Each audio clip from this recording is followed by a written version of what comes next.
Too many tanks on the ground. Too many tanks. Too many tanks on the ground. Yahweh war machine. Too many tanks. Too many.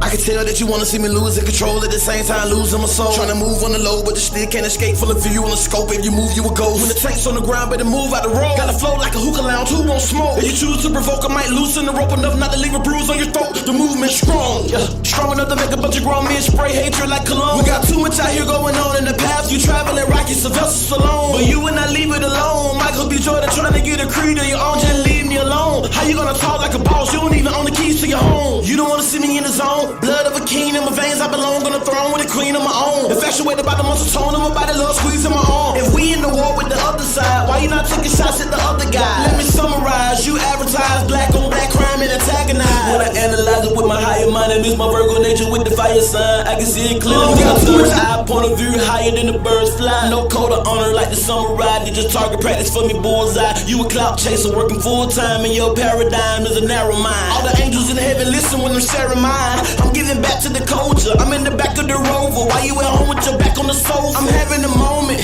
your childish behavior, I'm sorry, I cannot condone it. The double-edged sword that I'm swinging, sharp enough to cut your bones through your garment. Yeah, Rock Nation signed a deal with the NFL recently, that's a bonus. And I just wanna know what percentage you getting paid off for your performance. Hold up, Jay-Z, he don't even know you. Trademark name who belong to. 6-figure check, no console. Come to a point where you can't undo what you misconstrue. Every day you attack Jesus, animated like Black Jesus. For that reason, he's still undefeated like Gorilla Hebrew from last season. The war machine running circles around our competition like track season. It's hard for you to be a stand-up guy, cause in the spirit world, your back leaning. I'm sick with it, got me throwing up. PowerPoint ready, they ain't showing up. No information, just inflammation. Amazon book sales going up. But I wouldn't buy it, even if I was on a diet and had a little money on the side. I wouldn't try it, even if my life was on the line and they pointing at my body with a 9. Why should I tell them a whole bunch of lies just for them to join my side? El Shaddai, all praise to the Most High. If the spirit walking with me, I'm fine. You cannot make a decision. I can see that you afraid of the system. I can tell you have no faith in your vision. You rather sit back and hate on religion. I bet you won't walk in the government building and tell them that you want an interview. Tell them that your name is Nimrod and you demand justice and call them a criminal. Run up their literature right there in front of them. I guarantee you gon' make the news. At least you be finally famous. Look at the camera like, mama, I made it. Have you ever stood in front of the very personification of hatred? I have on many occasions. The devil got multiple faces. Look at the swing of the pendulum. Look at the shape of the pentagon. I walk in the power of Pentecost. I show up and mess up your pentagram. Tanks on the ground, man. Too many tanks on the ground. Too many tanks on the ground. Too many tanks. Too many tanks on the ground. Yahweh war machine. Too many tanks. I can tell that you wanna see me losing control, at the same time losing my soul. Tryna move on the low, but the still can't escape. Full of view on the scope, if you move, you will go. When the tank's on the ground, better move out the road. Gotta flow like a hookah lounge, who won't smoke? If you choose to provoke, I might loosen the rope enough not to leave a bruise on your throat. The movement's strong enough to make a bunch of grown men spray hatred like cologne. We got too much out here going on in the path you traveling, Rocky Sylvester Stallone. But you and I leave it alone. Michael B. Jordan trying to get a creed of your own, just leave me alone. How you gonna talk like a boss? You don't even own the keys to your home. You don't wanna see me in the zone. Blood of a king in my veins, I belong on the throne with a queen of my own. Infatuated by the muscle tone of my body, love squeezing my arm. If we in the war with the other side, why you not taking shots at the other guy? Let me summarize, you advertise black on black crime and antagonize. When I analyze it with my higher mind and mix my Virgo nature with the fire sign, I can see it clearly through my third eye, point of view higher than the birds fly. No code of honor like the samurai, they just target practice for me bullseye. You a clout chaser working full time and your paradigm is a narrow mind. All the angels in heaven listen when I'm sharing mine. I'm giving back to the culture, I'm in the back of the Rover. Why you at home with your back on the sofa? I'm having a moment, your childish behavior, I'm sorry, I cannot condone it. The double-edged sword that I'm swinging, sharp enough to cut your bones through your garment. Yeah, Rock Nation signed a deal with the NFL recently, that's a bonus. And I just wanna know what percentage you getting paid off for your performance. Hold up, Jay-Z, he don't even know you. Trademark name who belong to. 6-figure check, no console. Come to a point where you can't undo what you misconstrue. Every day you attack Jesus, animated like Black Jesus. For that reason, he's still undefeated like Gorilla Hebrew from last season. The war machine running circles around our competition like track season. It's hard for you to be a stand-up guy, cause in the spirit world, your back leaning. sick with it, got me throwing up. PowerPoint ready, they ain't showing up. No information, just inflammation. Amazon book sales going up. But I wouldn't buy it, even if I was on a diet and had a little money on the side. I wouldn't try it, even if my life was on the line and they pointing at my body with a 9. Why should I tell them a whole bunch of lies just for them to join my side? El Shaddai, all praise to the Most High. If the Spirit walking with me, I'm fine. You cannot make a decision. I can see that you afraid of the system. I can tell you have no faith in your vision. You rather sit back and hate on religion. I bet you won't walk in the government building and tell them that you want to interview. Tell them that your name is Nimrod and you demand justice and call them a criminal. But on their literature right there in front of them, I guarantee you gon' make the news. At least you be finally famous. Look at the camera like, mama, I made it. Have you ever stood in front of the very personification of hatred? I have on many occasions. The devil got multiple faces. Look at the swing of the pendulum. Look at the shape of the pentagon. Walk in the power of Pentecost. Show up and mess up your pentagram. Tanks on the ground, man. Too many tanks on the ground. Too many.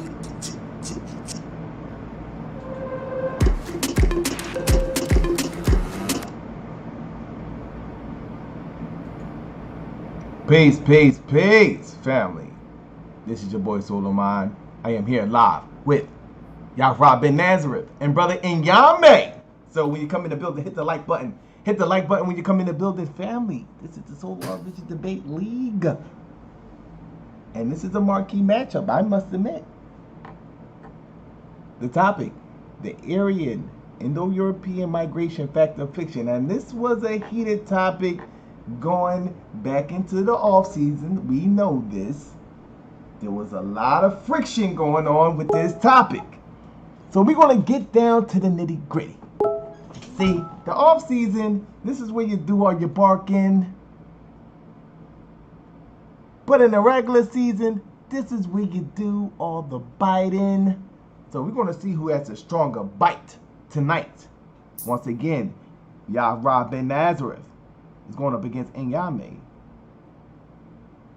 The Aryan Indo-European migration factor fiction. We're going to find out who has the strongest argument tonight, family. I set up a couple of debates today. Tomorrow we're going to have minister, well, not tomorrow, the 25th. The 25th we're going to have Minister Howe in the building going up against Nkosi. Was the dark side beneficial to Shaka Zulu, or was it his downfall? Sunday we will have that'll be the 25th to the 26th. We're going to have Domo going up against Brendan Bay. Should black people participate within the system or create their own? Should black people participate within the system or create their own? That'll be 9 p.m. Eastern Standard Time. With that being said, let's introduce tonight's debaters, family. What's going on? Yarah bin Nazareth. Man, shout out to you, Soul Division Debate League. First of all praises to the Most High God of Abraham, Isaac, and Jacob. We got a son, Hashua HaMashiach. Man, shout out to all the judges tonight. Thank you for your presence. Shout out to even my opponent, Nyame. May you get some light in your eyes tonight and in your soul tonight, brother. We're going to break this open. Man, last but not least, shout out to the Yahweh War Machine. Takes on the ground, baby. It's all good. You ready to roll? Get out the way. Put your pebbles down. It's all good. Let's get in it. All right. Shout out to Yarah bin Nazareth. What's going on, brother Nyame? What's good? Peace to the judges, the peers, the people, to you, Solar. First of all, after that, I want to give praise to all my ancestors who came before me. I'm glad to be here. Power to the dark side. Let's get it. All right. Now, is your name pronounced Nyame or Nyame? It's either or, but it's really Nyame. Okay, yeah. Okay, Nyame. So your guys just keep that in mind, because I know Nyame is almost, yeah, it sounds like you're saying Naomi. And that's my aunt's name. That's a female's name. So Nyame is his name. Nyame, that's how you pronounce it. All right, so with that being said, once again, the topic for tonight's debate is the Aryan Indo-European migration factor or fiction. And we're going with a customized format for tonight's debate. We have a 10-minute opening, a 15-minute premise, a 10-minute rebuttal. We're going to get into a 15-minute rapid fire round and a 5-minute closing. Before we get it started, let's introduce tonight's judges. What's going on? Sister Amber. Hey, peace to the chat and to the panel. Happy to be here once again. Let's get it in. It's an interesting two debaters and an interesting topic. So let's get it. All right. What's going on? Kevin G. Hey, what's happening? How you doing? What's going on, man? I say peace to everybody. Looking forward to a good debate and to see who comes out on top. All right. Brother Kansu is in the building. What's going on, Brother Kansu? Peace, power, truth, and justice. All right. For one last time before we get it started, the topic of tonight's debate is the Aryan Indo-European migration, fact or fiction. We're going to jump right into this. With that being said,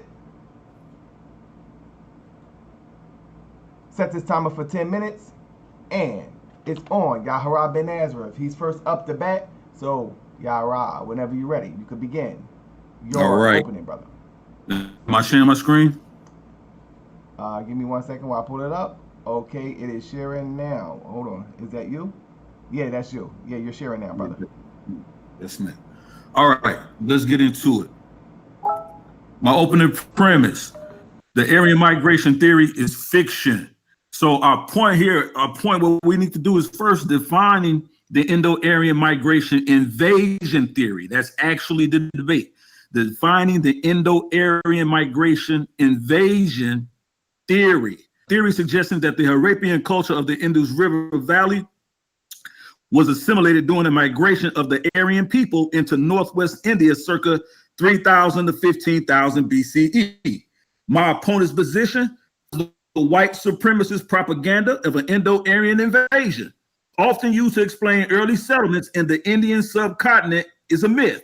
Studies by Indian geneticists show Indians are not descendants of Aryans. Let's get to it. Second part of my premise: therefore, no evidence of an Indo-European migration is possible. Scientists from the Center of Cellular and Molecular Biology in Hyderabad says there was no genetic influx 3,500 years ago. That was from 2011. The origin of genetic diversity found in South Asia is much older than 3,500 years, when the Indo-Aryans were supposed to have migrated to India. A new study led by scientists from the Center of Cellular and Molecular Biology, CCMB, you'll see that tonight, Hyderabad, says the study appeared in the American Journal of Human Genetics in 2011. Next slide, my premise: the Aryan migration theory is fiction. Opposition to the Aryan invasion theory and the Aryan migration theory. The only thing that my opponent is going to be able to show tonight is faulty DNA evidence of white supremacy, Nazism, and Aryanism in the 19th and 20th century, acculturation, logical fallacies, more oppositions to the Aryan migration theory and Aryan invasion theory. It cites prejudice and racist intentions behind the formulation of this theory, and says there is no such sufficient evidence to support the theory. Claims there is sufficient evidence to dispute the theory. Offers alternative theories, language diffusion via acculturation. Out of India theory suggests India as the origin of the Indo-European people. Aryans may have been one of the peoples that populated the Indus Valley civilization. The decline of the Indus Valley civilization. Before the Indus Valley civilization was discovered, Aryan invasion theory postulated that the ancient Aboriginal inhabitants of India were a primitive people with a low level of culture, and that the superior Aryans made them civilized. After Indus Valley civilization was discovered in the 1920s, the Aryan invasion theory changed its stance to nomadic Aryan barbarians destroying a sophisticated urban Dravidian civilization. So basically what they're saying is, before the 1920s, there was no doubt that there was no Indo-European European invasion, or what we would call Dravidians, who came across the Eurasian steppe. And I'll get to that. I'll show you on the map shortly exactly what we're talking about, because it's going to be very important to pay attention to where these people are coming from and over the terrain that they're coming from, according to my opponent's position, right? So again, let's continue. We're dealing with the decline now of the Indus Valley civilization, and these things are opposition to my opponent's position. There's no archaeological evidence of any large-scale invasion or migration in the Indus Valley civilization. All archaeological evidence suggests a gradual decline and abandonment of the Indus Valley civilization. In other words, people came into the land after the Indus Valley civilization was already at its end. So there's no evidence of an invasion. Possible reasons for its decline is economic stagnation, cultural decay, internal strife, droughts, floods, and other climatic changes, drying up and shifting of rivers, and environmental degradation. These are why people move out of one piece of a land into another land. And then when that land becomes empty, other people find their way in. That's not an invasion. That's not war.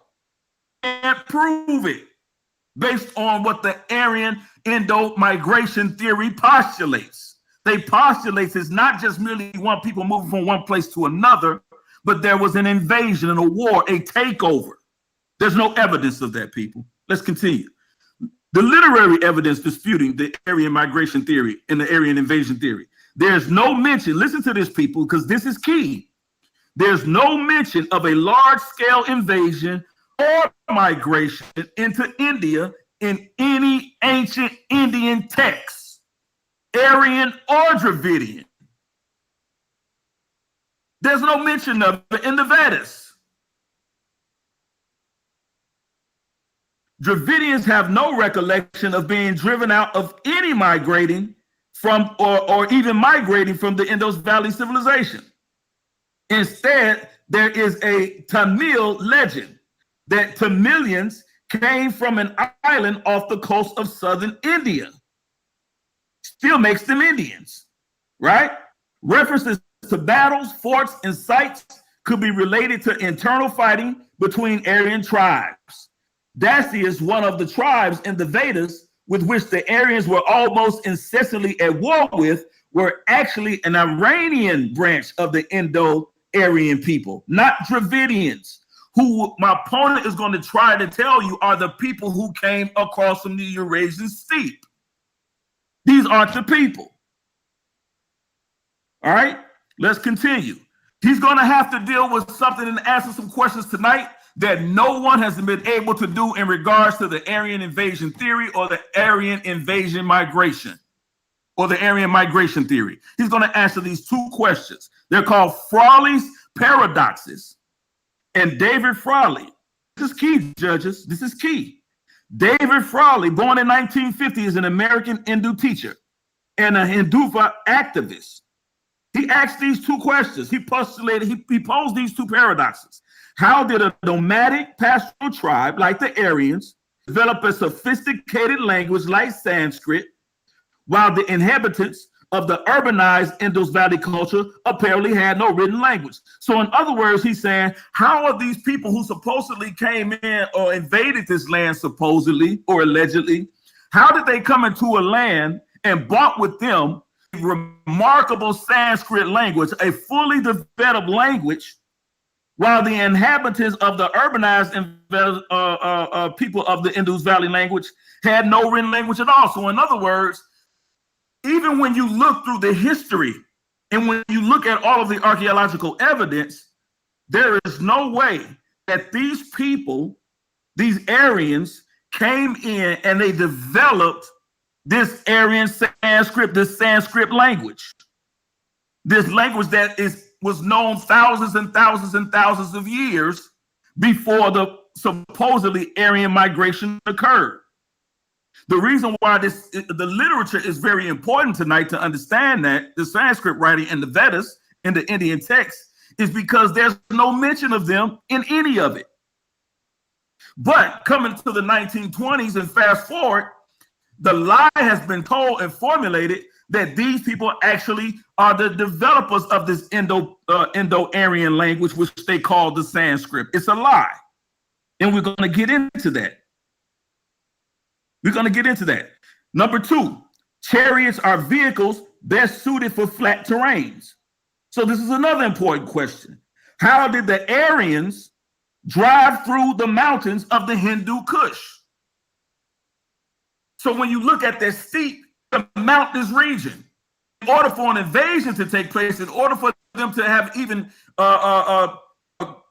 posted or come into that valley, they would have to bought their iron chariots, their horses hooked up to iron chariots over these mountainous regions and invaded a whole valley region of culture that has existed for thousands and thousands of years. It didn't happen. It's not plausible. There's no evidence to suggest this. This is called Frawley's paradoxes. No one's been able to answer these questions yet. Based on these two paradoxes alone, my opponent's position is moot. He can't prove it. Let's go. There's major flaws in the Aryan invasion theory. A major flaw of the invasion theory was that it had no explanation for why, this is what I was saying, the Vedic literature that was assumed to go back into the second millennium BCE had no reference to any region outside of India. So if they came from the Indus Valley or Eurasian steppe, as my opponent was going to try to tell you, and how come they didn't mention nowhere where their origin or where they came from? It's not mentioned in any writings of the Vedas. It doesn't exist. Also, this is another key point. All right, shout out to Yarah Ben Nazareth for dropping that science. We're going to hand this thing over to Nyame at this point. We're going to go ahead and set the timer for 10 minutes for the brother. Whenever you're ready, Nyame, you can begin. Peace, family. The premise is important to listen to. My premise, the Aboriginal East Indians are a people who migrated from Africa and created the first civilization in India. They are the ancestral South Indian. The second major migration was from the Sumer and Elam region into North India, where they mixed with the ASI and helped develop the Harappan civilization. They are the ancestral North Indian. The final major migration into India is the Indo-European migration invasion. The Aryan Indo-European speakers originated from the Eurasian steppe. Some good references. If you really want to know more about this, get this book, by Tony Joseph, Early Indians. And also, if you want to learn about DNA, get this book, Who We Are and How We Got There, The Ancient DNA Revolution and the New Science of the Human Past by David Reich. There's a PDF that's the genomic formation of South and Central Asia, 2018. It is the latest, not DNA from 1920 or 30, but from 2018. It's a PDF. Also from BMC Evolution Biology, a genetic chronology for the Indian subcontinent, points to heavily sex-biased dispersals, 2017. All right, I'm going to start with the video. That's where we're going to start, family. My opening will start with this young lady. She's a Dravidian. Who are these melanated people of India? And what do they have to do with this debate? They are the original people of India. However, there is a Brahmin class that claims they are the original people who created the first civilizations in India and brought the Indo-European language out to Europe, called the Out of India theory. You can find that in Early Indian, page 164 through 171. This issue is at the heart of the social and political struggle in India. The Brahmins use religion and force to exploit the Aboriginal people of India. Now, the Dravidians have equalized the power in modern times in India and are telling the world their truth.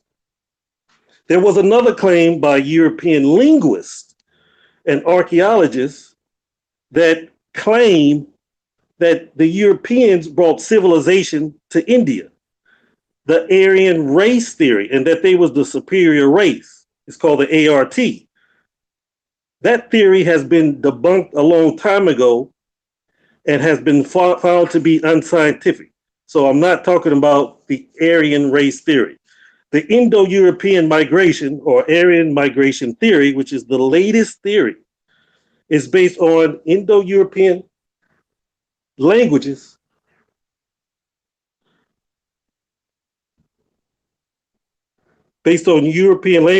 and culture migrating from the Eurasian steppe. These cultures were patriarchal, nomadic. They conquered India region by region until they became the dominant culture in India. That's called the Vedic culture. That's early Europeans, page 88. So you can see the Vedic culture will conquer region by region. So what is the truth? The Aboriginal, that's the out of Africa theory. That's the current beauty pageant leaders in India. You see they don't look Aboriginal. The early Dravidians, the untouchables. And then you have these people. The Aboriginal Indians migrated out of Africa thousands of years ago, according to David Reich, geneticist of Harvard University. The key is the Adamanese people. They were isolated. I can't see the screen. I'm sorry to interrupt. Excuse me? The chat can't see the screen. Sorry to interrupt. Okay, let me see if I'm sharing still.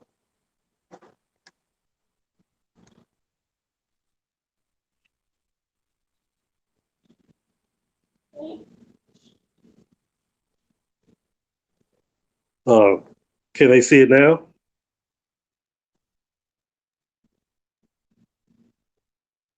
Oh, okay. All right.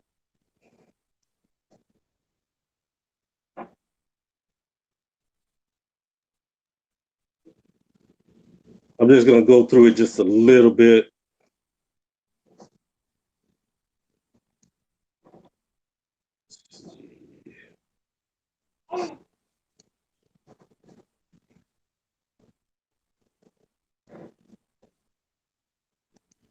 All right, that's the book I was talking about.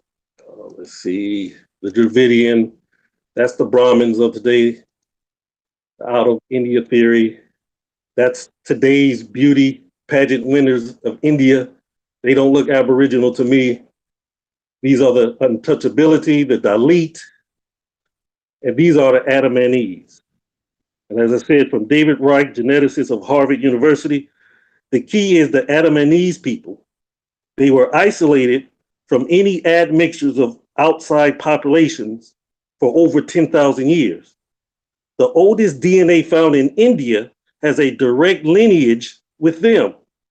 From out of Africa, our ancestors went into India, then to the Andaman Islands.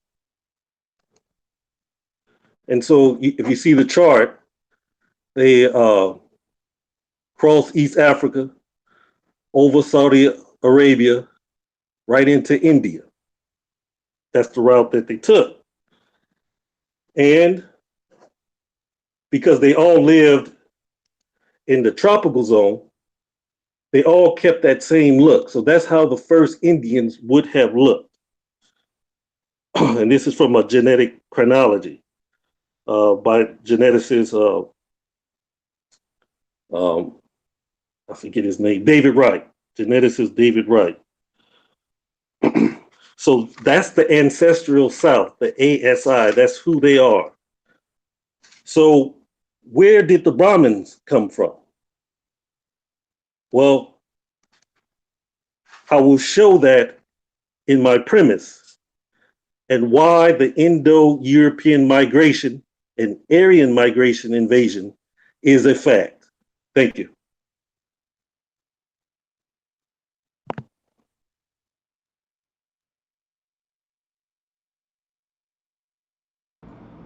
All right. Shout out to Brother Nyame. We're going to go right into the premise round, which is set for 15 minutes. We're going to go ahead and adjust this timer, and we're going to hand this thing over to Yarah Ben Nazareth. Brother, whenever you're ready, brother, you can begin your premise.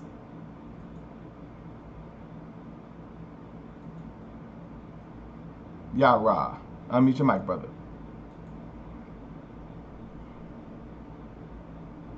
Am I sharing my screen? Can you see my screen? Yeah, it was already sharing. You didn't have to do Okay, it. cool. Yeah, you got Cool. So let's get into this again. The major flaws in the Aryan invasion theory, and pay attention to what he's saying. He's talking about people from 60, going back at least 60,000 years. Some geneticists say that's not the argument. The Aryan invasion migration theory happens within a specific period of time. This is what's being supposed by people who do not understand, and then it's just basically promoting white supremacy. It's a certain period of time. So he's showing you people whose genetic makeup goes back thousands and thousands and thousands of years, almost 60,000 years. Now, remember, he said 10,000 years. We're not talking about 10,000 years ago. We're talking about an Aryan invasion from at least 3,300 BCE to 1,500 BCE. That's the time frame, people. Don't let him blow past that. That's the time frame. That's the time frame. He has to show an Aryan migration theory in between 3,300 BCE and 1,500 BCE. If he cannot do that and cannot prove that, he has no argument. So further, it is assumed, major flaws in Aryan invasion theory. Further, it's assumed that the so-called Aryans invaded the townships in the Yarah Valley. That's who he just showed, those dark-skinned people. That's their genetic makeup from their people, those Harapians in the Yarah Valley, and destroyed its inhabitants in their civilization. On how come after doing that, they did not occupy these towns? The excavations of these sites indicate that the townships were abandoned. And if the Arabian civilization had a Dravidian origin, who were allegedly pushed down to the south by the Aryans, how come there's no Aryan-Dravidian divide in the respective literatures and historical traditions? Nobody wrote about these people coming in and invading them and taking over their land. And now, unless you're trying to say that those African people with those African origins that you just showed had no writing, and that the Vedas did not belong to them, but they belong to these invading Aryans, these so-called people you're talking about in the invasion that you claim happened, they don't mention themselves in the book. They don't mention themselves in no ancient Indian text, including the Rig Veda, the Veda text, none of that. So how can it be them? Let's go move forward. Listen for his arguments he's making. An argument to moderation is a logical fallacy, also known as false equivalency. This is what he's doing by showing you these Arabian people going way back 10,000 years when we're talking about a specific time period from 3,500 BCE to 1,500 BCE. He's making a false equivalency, right? No gray area there. It's a specific argument that is being made when you talk about the Aryan invasion migration theory. It's not dealing with people from 10,000 years ago. Let's move forward. Listen also to his other logical fallacy, a false cause.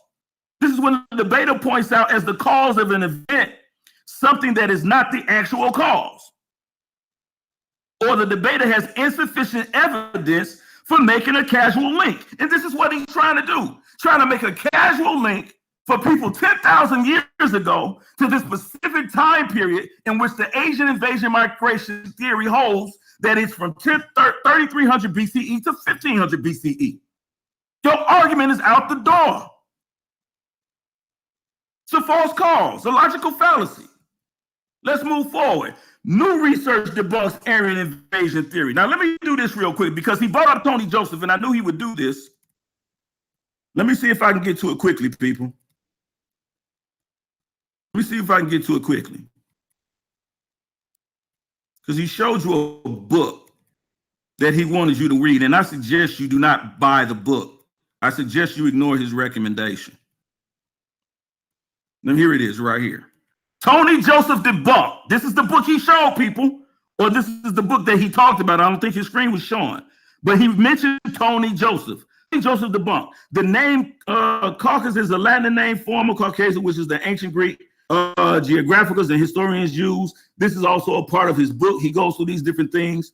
But here, Tony Joseph Debunked. He's debunked. This is the information that he uses in his book, right? So Tony Joseph uses Sylvia M. et al., a genetic chronology of the Indian subcontinent, points to heavily sex bias dispersions. Remember, Nyame quoted that, right? Peer review, Smith peer review, a flawed process at the heart of science, Journal, Royal Sciences of Medicine, Underhill, PA, separating the post-glacial co-ancestral European things. So remember, this is what he says. These people right here, all of these people that he named, and this Tony Joseph and all these scientists, all of these people debunk Tony Joseph's work. They debunk his book. All of these people here, all of these sources, they debunk his information. First of all, Tony Joseph is not a geneticist. He's a journalist. He's a journalist. Right? Let me show you something else. All of these people debunk him. Right? So let me go back up here. And let me show you, I'm just going to get right into the meat of it. Show you what this brother's talking about, or attempted to talk about. Right? So again, we're going to deal with the DNA evidence because this is where he seems to want to go. Right? So new research debunks Aryan invasion theory. We have conclusively proved. Now remember, he gave you a 2018 genetic studies, but let's deal with it.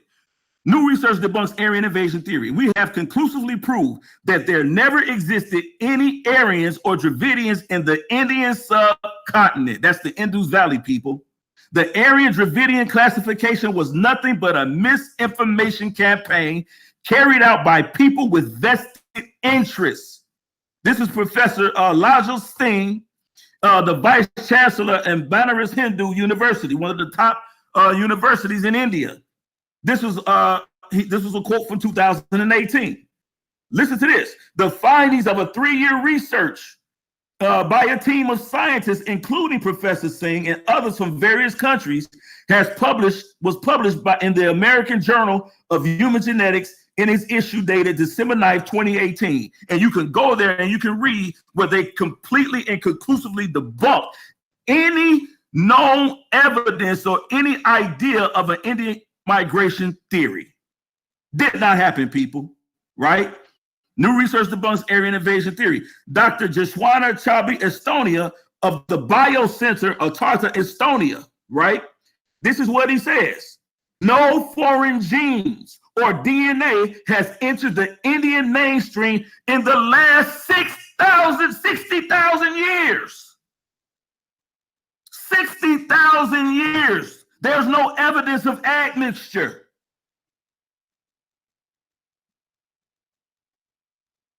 You can go reach Dr. Jasabi's information at the Estonia Biocenter where they deal with genetic science.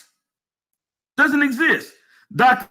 Shelby proved in 2009 itself that the Aryan invasion theory is bunkum. That's BS, right? That was based on a low resolution of genetic markers. Because I'm going to tell you what they did. This time we have used autosomes, which means all major 23 chromosomes for our studies. The information that he brought out in the book that he shouldn't have told you to go buy or go check out, Tony Joseph, they only used the mitochondrial, the Y chromosome. They didn't even touch on hardly the mitochondrial DNA. They didn't put the two together. This study put both of them together, all 23 major chromosomes for their study. The decoding of human genome and other advances in this area help us unraveling their ancestry in 60,000 years. is what they did. So according to Singh, Chaubey, and Kamasa Thangaray, these are genetic scientists. The findings disprove the caste theory prevailing in India today. It disproves it. So he can't even argue based on genetic science that the caste system is even true. It's only based on economics. It's not based on genetics or DNA. Interesting, listen, it says the team found that instead of Aryan invasion, it was Indians who moved from the subcontinent to Europe. So in other words, they proved an out of India theory. Just like we have the out of Africa theory, they proved the out of India theory. So they proved Indians left the subcontinent of India and went into Europe. Not the other way around. This thing happened from the inside out, people, not the outside in. No Aryan invasion theory. Let's continue. Our study clearly shows there was no genetic influx 3,500 years ago, said Dr. Kimashari Thangari of the CCMB. There's just no genetic. Anybody he can name tonight. I've already debunked his major source in Tony Joseph. There's no genetic evidence that the Indo-Aryans invaded or migrated to India or even something as Aryans existed. Let me go back. The Harapian site of Yarah. This is the major site, people, that they bring in all the studies and the genetic evidence from. The DNA study finds no Central Asian trace. Junk's Asian invasion theory. Researchers Vanjesh Singh and the Yarah said that establishes the fact that knowledge ecosystem in the Vedic era was guided by fully indigenous people. That means that the people were already in the land, already been living there. So when my brother keeps saying Aboriginal people, this is talking about the indigenous people of that land. The Aryan invasion theory holds forth that a set of migrants came from Central Asia, armed with superior knowledge and arms, the chariots, and invaded and superior knowledge, the Vedas, and invaded the existing settlements to establish a more sophisticated civilization in India and push the original inhabitants down to the south. That's false. The much-awaited DNA study of the skeletal remains found at the Harapian site in Yarah shows no Central Asian trace, indicating the Aryan invasion theory was flawed and Vedic evolution was through indigenous people. Stop trying to acculturate these people's culture. You can't do it, brother. Right? So let's go through some more. Aryan integration theory, DNA says no. The study has, in fact, noted that some burial rituals observed in the Yarah necropolis prevail even now in some communities. That means these people are still doing the same practices that people were doing way before any Aryan migration theory suggests. They're still doing the same practices. So who's influencing them? You can't prove it. During the Rabbinic eras. Stop stealing these people's cultures. According to Ra, the evidence points to a predominantly indigenous culture that voluntarily spread across other areas, not displaced or overrun by an Aryan invasion. This is Shane, who's the vice chancellor of the Deakin College in Pune, in India. He's the lead archaeologist in the study. He runs the DNA laboratory at Lucknow Birbal Shana Institute in paleo sciences for DNA studies. Can't do it, people. Listen to this. This is debunks an invasion at all whatsoever. There are no cuts and marks which would be associated with the population subjected to warfare. All this indicates that the people were receiving well-developed healthcare and full-fledged knowledge systems. The excavations in the Vedic phase, he said, corroborate this. This points to greater continuity rather than to a new Aryan race descending and bringing superior knowledge systems to the region. Didn't happen. No Indo-European invasion. Aryan migration didn't happen. The Regari study of the Aryan people says this. It does not indicate minor traces. It does indicate minor traces of Iranian strains, which may point to contact, not to invasion. In other words, these ain't even talking about the same people he's talking about. Listen to this. is estimated to be 6,000 years old and was part of the mature phase of the Rappian period. What are they talking about? Right? Raya disclosed that 148 independent skeletal elements from the Ragari were screened for the presence of DNA molecules at the Center of Cellular and Molecular Biology in Haberdan. Of the 148 skeletal remains, only 2 samples yielded any relevant DNA material. This is what Tony Joseph used to build his book on. This information right here. Researchers analyzed some 6 locked bits of genetic information. Genetic information in bacteria and many viruses encoded in DNA. That's what that locked bits of genetic information is, people. Right? So in the form of SNPs drawn from DNA, over 1,300 individuals in India. No DNA, bro. All right. Yeah, family, we're gonna hand this thing over to my main man. And Nyame, you have 15 minutes to do your thing, brother. Your premise round begins now. All right, can you hear me? Yes, sir. First of all, family, you have to understand the structure of the debate. We have an opening and then a premise. He just spent half his time rebutting my opening. But let me go. The major part of this debate is not the book, but this scientific paper here that had 92 scientists, leading scientists in genetics, archaeology, linguistics, and anthropology. It's called The Genomic Formation of South and Central Asia, 2018. So if you really want to know what the book is talking about, you first have to understand this research. The journalist is taking Indian people through their history. That's what he does, using this research. So that's important. But I want to go back. I want to lay the foundation that those early Africans, they're the Aboriginal people of India. It might have been 60,000 years, 50,000 years. They built India. The next migration into India, if you can see my screen, that everybody should be able to see, those same people went up to Iran, to the Elam and Sumer area. And around 7,000 BC, they migrated to India. And those two people those two people, the ancestral South, the Aboriginals, and those people that came from Elam and the Sumer area mixed. And they're called the ancestral North India. And those two cultures built the Harappan civilization.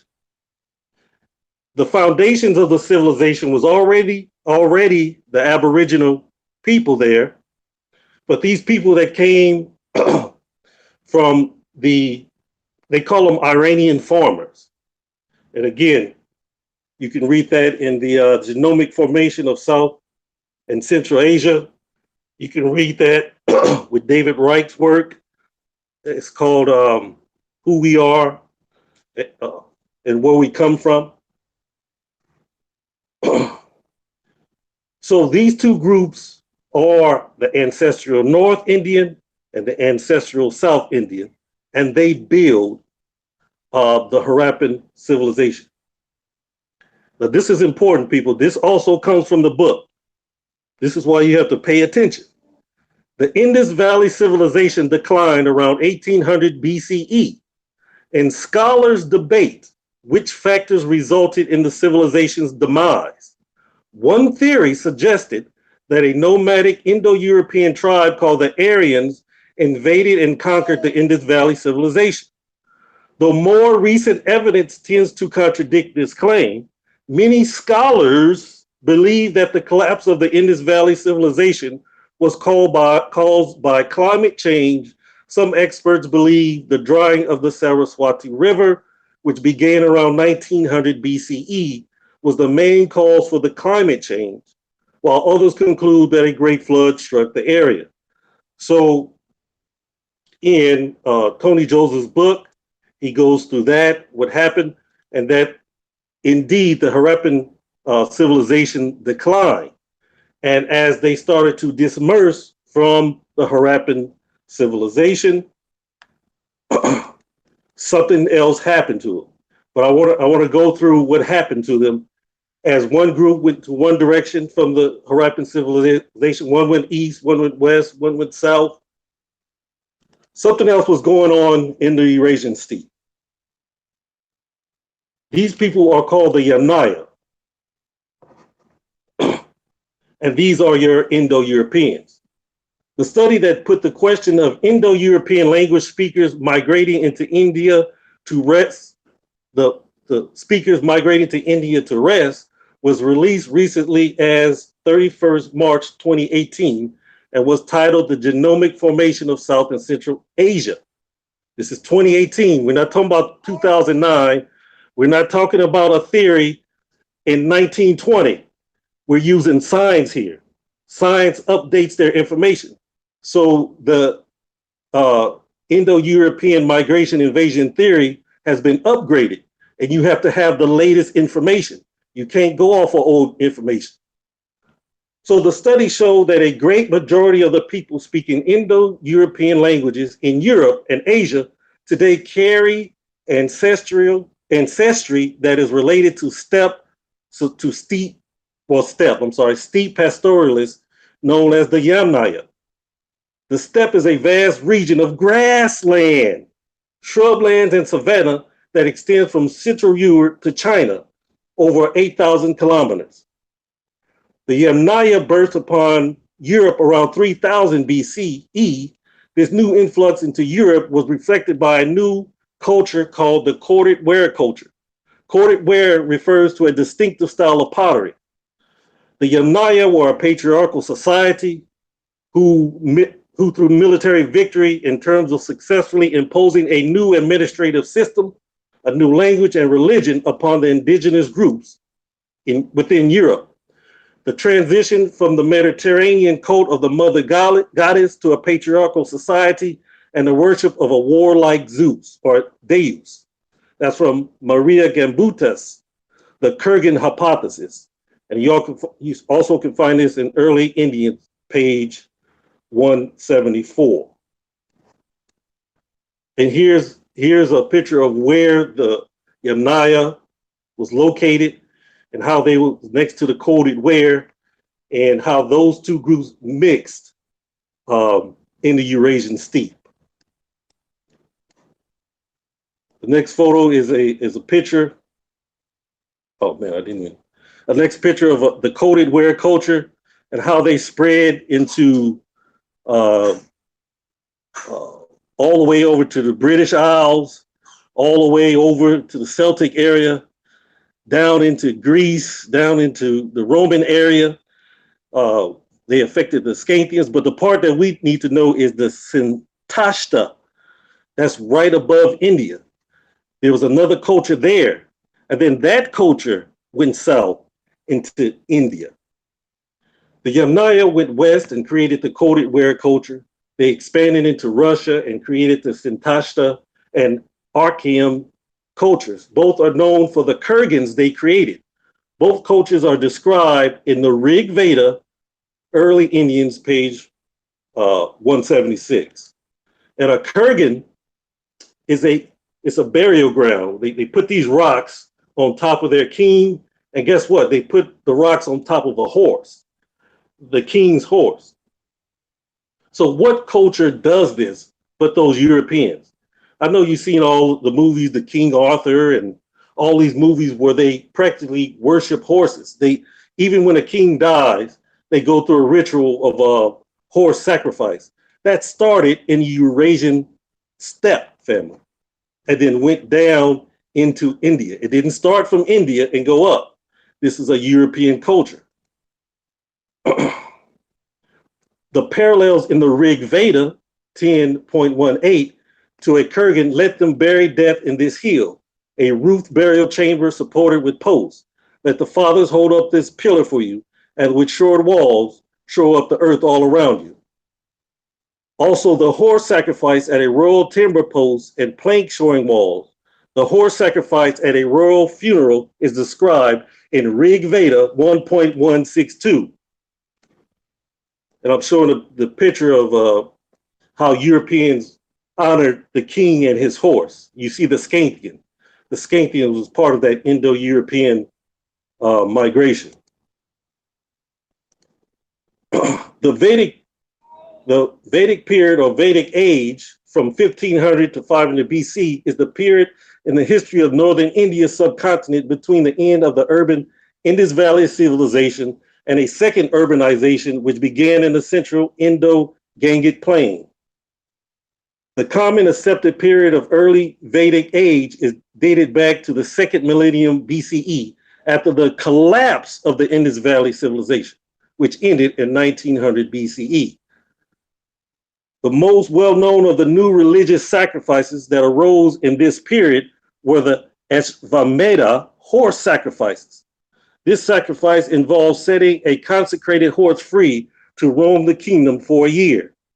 The horse was followed by a chosen band of warriors. The kingdoms and chiefdoms in which the horse wandered had to pay homage or prepare to battle the king to whom the horse belonged. This sacrifice put considerable pressure on interstate relations in this area. This period saw also the beginning of the social stratification by the use of Varna, the divisions of Vedic society, and Kshatriya, Brahmins, Vishya, and Sudra. And here are the cultures that this Vedic culture that came from Sinatra. They had a culture in Kuru, Panchala, Kosala, and Vedaya. So what they do, they would conquer one small little culture at a time, one region at a time, until they became the dominant culture. Indo-European language is a language family of several hundred related languages and dialects. The Kurgan hypothesis, also known as the Kurgan theory or Kurgan model or step theory, is the most widely accepted proposal to identify the Proto-Indo-European homeland from which the Indo-European languages spread out throughout Europe, Eurasia, and parts of Asia.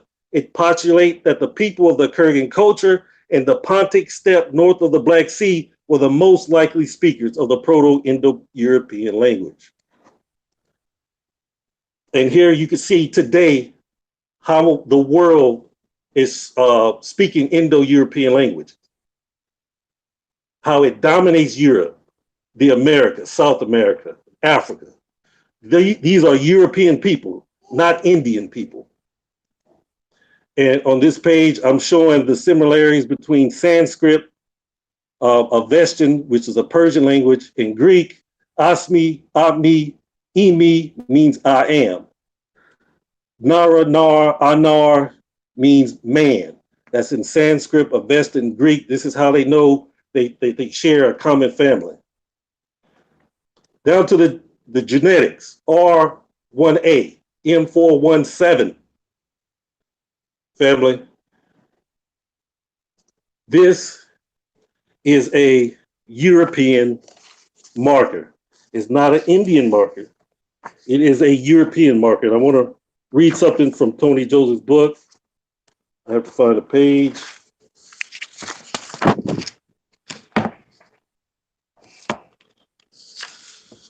This question, which has vexed scholars and animated partisans for over a century, is now being settled by genetic evidence made possible by new techniques for extracting and analyzing ancient DNA, the whole genome, not just the patrilineal, but the matrilineal, the whole genome, which allowed us to see how people moved and how demography changed over time. And this type of study can only be done at David Reich's laboratory at Harvard University.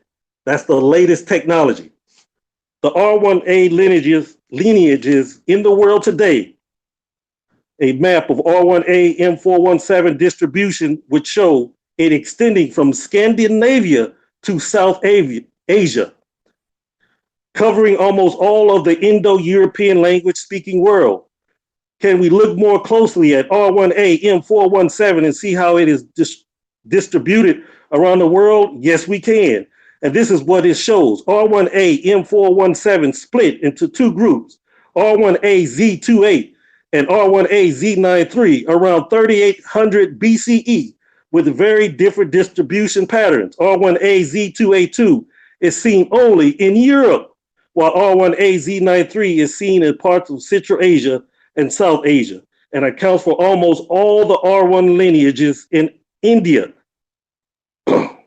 All right, the difference is strikingly huge. A study titled The Phylogenetic and Geographic Structure of Y Chromosome Haplogroup R1A, published in 2014 and authored by Peter Underhill, the world's best authority on Y chromosome, says of the 1,693 European R1A M417 samples, more than 96% assigned an R1A Z2A2, or 98.4% of the 490 Central and South Asian R1A lineages belonging to R1A Z93. Okay, I'm gonna go down. So do we know where in the world the earliest evidence for R1A M417 and its subclass, R1A Z93, has been found? Yes, we do.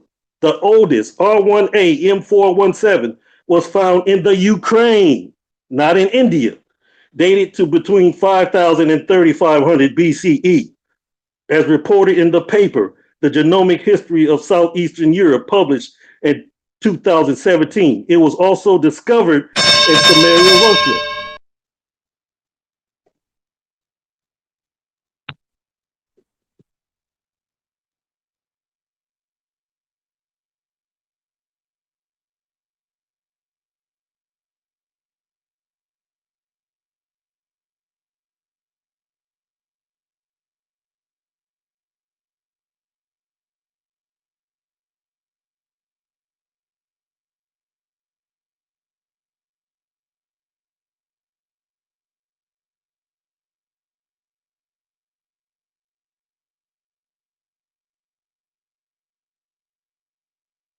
Okay, cool.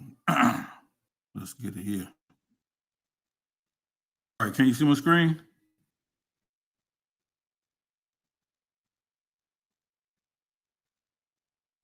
All right, again, if you guys have been paying attention, right?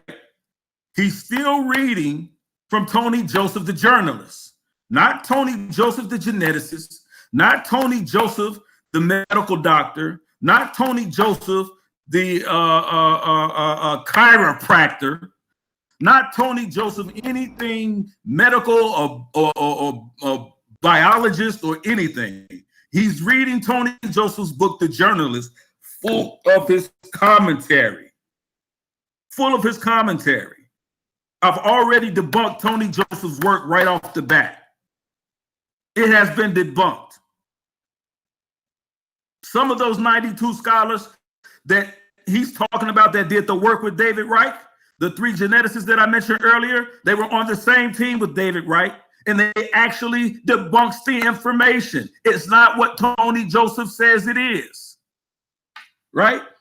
Let's get into the new research. DNA debunks Aryan invasion theory, right? So again, this green area, solid green area, that's the part of Central Asia that my brother's talking about, right? And so when we see these lines, these black lines, we don't see anything coming into those areas. We only see things going out. Important to understand, people, right?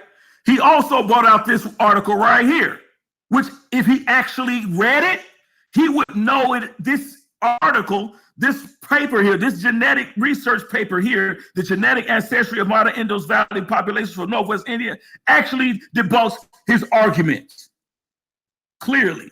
And as you see, there are two of the scholars listed here, a geneticist listed here that I mentioned earlier, right? So let's get into it. Let's see what this actually says, right? The new research debunks the Aryan invasion. The Indus Valley civilization was among the greatest early civilizations. Archaeologists consider the settlements of Mohenjo-daro, Harappa, De La Vadia, Generala, and Rigari to be early sites of the Indus Valley civilization. Harappa was such a rich discovery that the Indus Valley civilization is also called the Harappa civilization. Indus Valley has been the gateway to South Asia since ancient times. The civilization flourished between the Bronze Age during 3300 BCE to 1300 BCE. Again, the people in this, what he claims, this is where I got the research from. He didn't read it. He never read this, but he quoted it. He never read it because it clearly says in that research, we have conclusively proved. He says, I didn't bring up any current research. This is 2018. I don't think you mentioned anything of newer than 2018, brother. It says, we have conclusively proved that there never existed any Aryans or Dravidians in the Indian subcontinent. The Aryan-Dravidian classification was nothing but a misinformation campaign carried out by the people with vested interests. Now, let me show you guys something, because I think this is important to understand what's going on. And I may not be able to get to Drusilla Dungy Houston, but I wish I could tonight. I want to show you guys something. We're going to talk about who created the Aryan invasion theory, because that's important. So let's get into it, right? Who created the Aryan invasion, my theory? The beginning of white supremacy, right? In that area. So Africans are not Aryan. That's number one. Neither are Europeans for that matter. Europeans are not Aryans. Y'all got to understand this. The Aryans most people think of when they hear this term turn out to be a myth. As early as the 16th century, scholars noticed similarities between languages. Remember, he did a whole spiel on languages? What they did was when they went into that area in the Indus Valley and started digging around, they came across this Sanskrit writing, these white German races. And what they did was they said, oh, this is a beautiful language. We're going to take this and say we did it. This is basically what they did, people. So as early as the 16th century, scholars noticed similarities between languages from Europe to India. By the early 19th century, they were discussing the Indo-European family of languages and speculating on its history. They didn't go in there talking about these as our people. They went in there and stole those people's languages and their works and made it theirs. Best-selling author Gurcharan Das, he's a former CEO of Procter & Gamble in India, right? To see his credentials. He graduated with honors from Harvard University in philosophy and politics, right? He later attended Harvard Business School. Let me tell you what he says. He says, so far, theories about how Indians were formed were based on linguistic analysis and archaeology, based on the similarity of European and Indian language. That's it. He said, colonial Indiologists, or the Nazis, the Nazis, propagated the Aryan invasion theory. They made it up, people, in which blue-eyed fair people swept into the Indian subcontinent on horses. Remember, he just got through talking to you about the horses, conquering everyone along the way. Remember, he had to tell you they came on horses, conquering everybody. The Hindu right has retorted, claiming that the Indo-European languages originated in India and spread westward.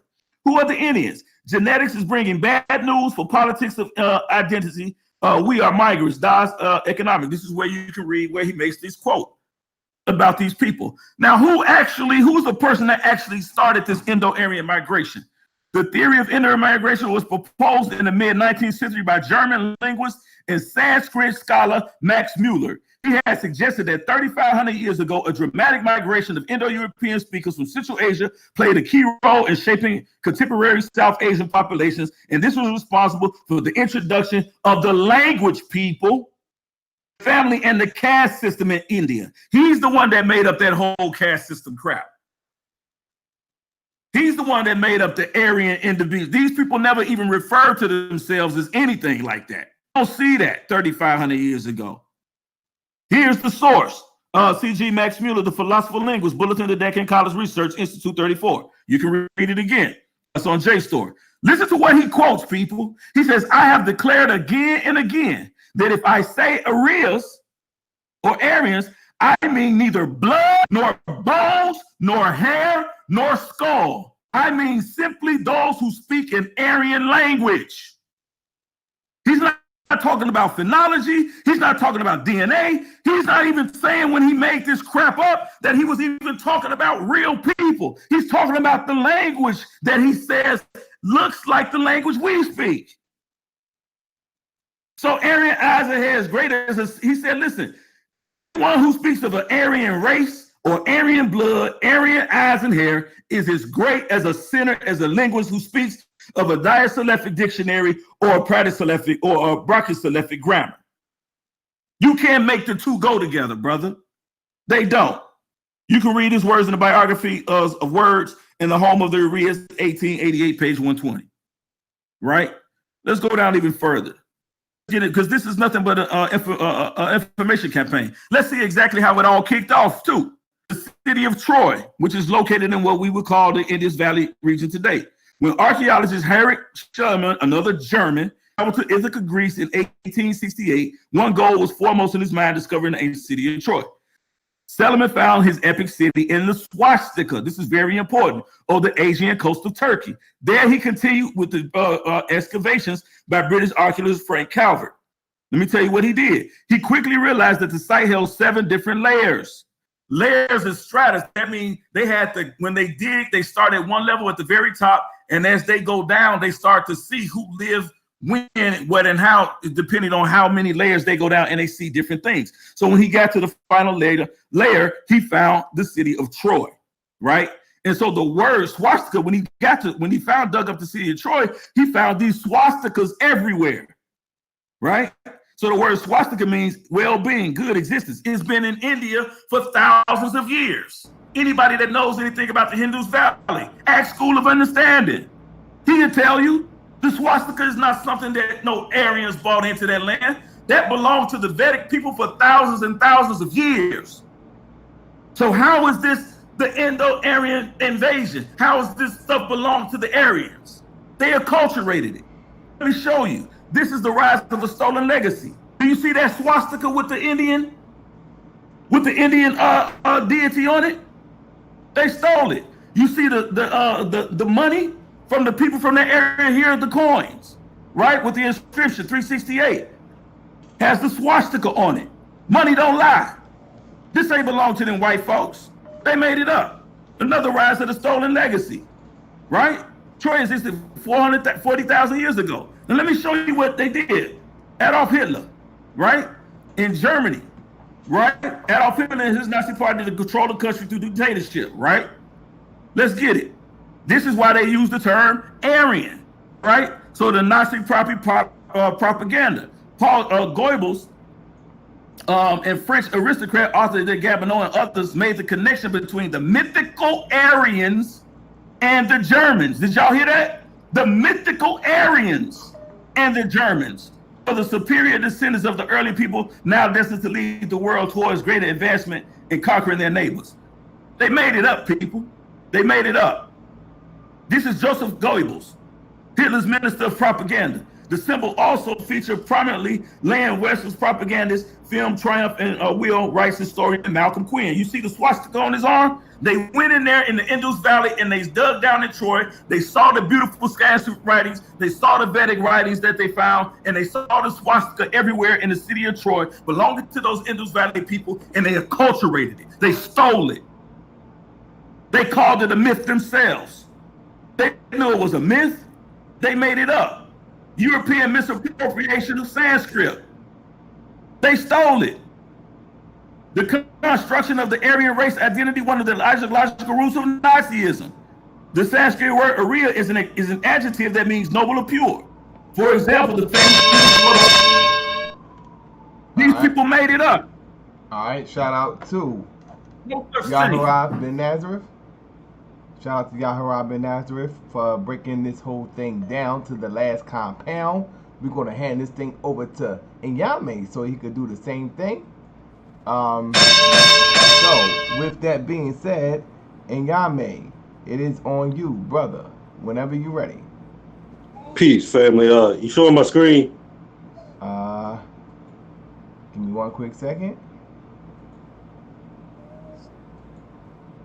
All right, straw man. Yes, we got you, brother. I don't know. Should I rebut this straw man or just use the notes that I have, because his entire premise has been based on a straw man argument. He's rebutting against a 1920, 1850 argument. He's got to step his game up. This is 2019. He needs the latest and greatest research, and then maybe you can rebut. But there's really nothing he said that can be rebutted, because it's all a straw man. He beat the piss out of that straw man. Poor fella. Yarah, you did a good job of beating that straw man, but you didn't touch my argument. Because I gave you linguistic evidence. You didn't touch it. Archaeological evidence. You didn't touch it. Archaeogenetics. You didn't touch that. Anthropology. You didn't touch that. Or history.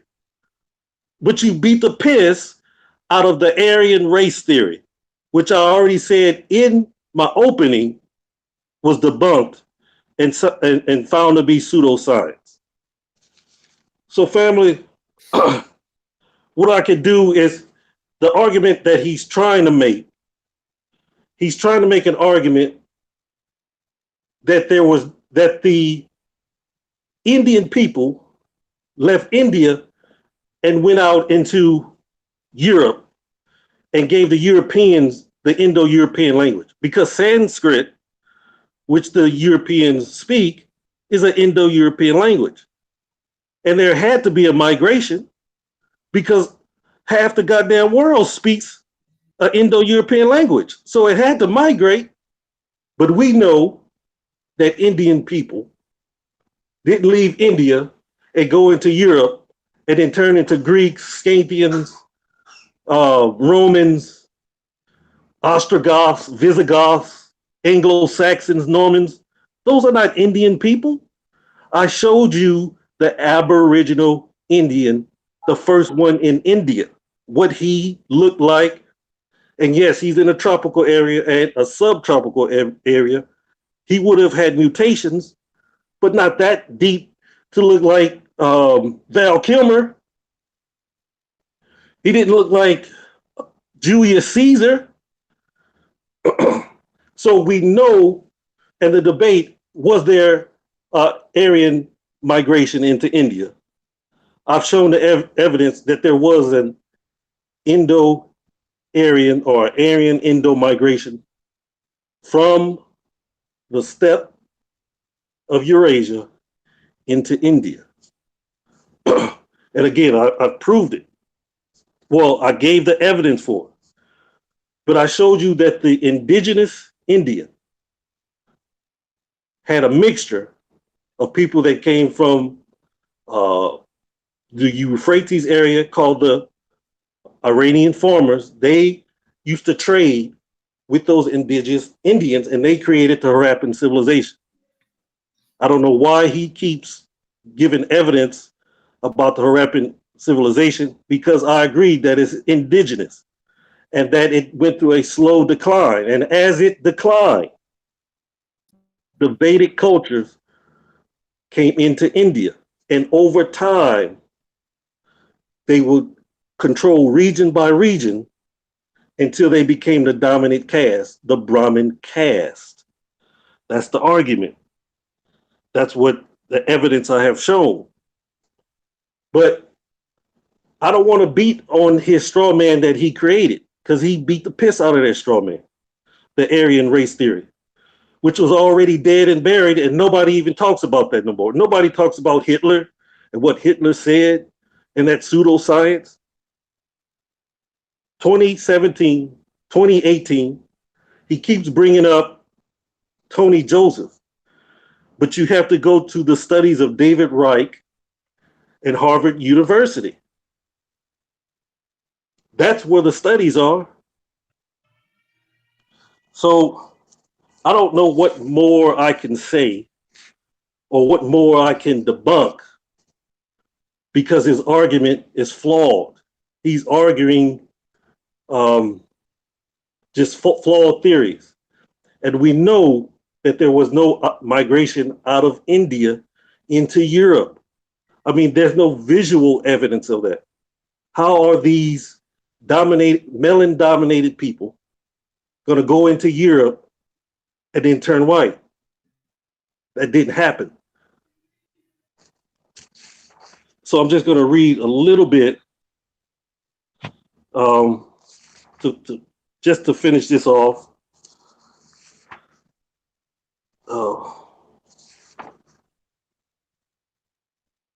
Many Indo-European myths and rituals contain references to this event of the Aryans coming in. One of the functions was to initiate young men into the warrior category, and its principal symbol was the dog or wolf. Dogs represented death. Multiple dogs or multi-headed dog guarded the entrance to the afterworld. At initiation, death came to both the old year and boyhood identities. And as boys became warriors, they would feed the dogs of death. In the Rig Veda, the oath brotherhood of warriors that performed sacrifices at midwinter were called the Varatyas, who also were called dog priests. The ceremonies associated with them featured many contests, including poetry, recitation, and chariot races. At the Shrubnaya settlement of Kranasamarko in the Samara River Valley, we find the remains of a late Bronze Age midwinter dog sacrifice dated about 1750 BCE. At least 18 dogs were butchered or more. But you don't find that in the original people's archaeology. You find that in the culture of the Vedas. So it shows the culture of continuity from the Yamnaya culture into India. And that's the migration, family. That's the Indo-European migration. Thank you. All right.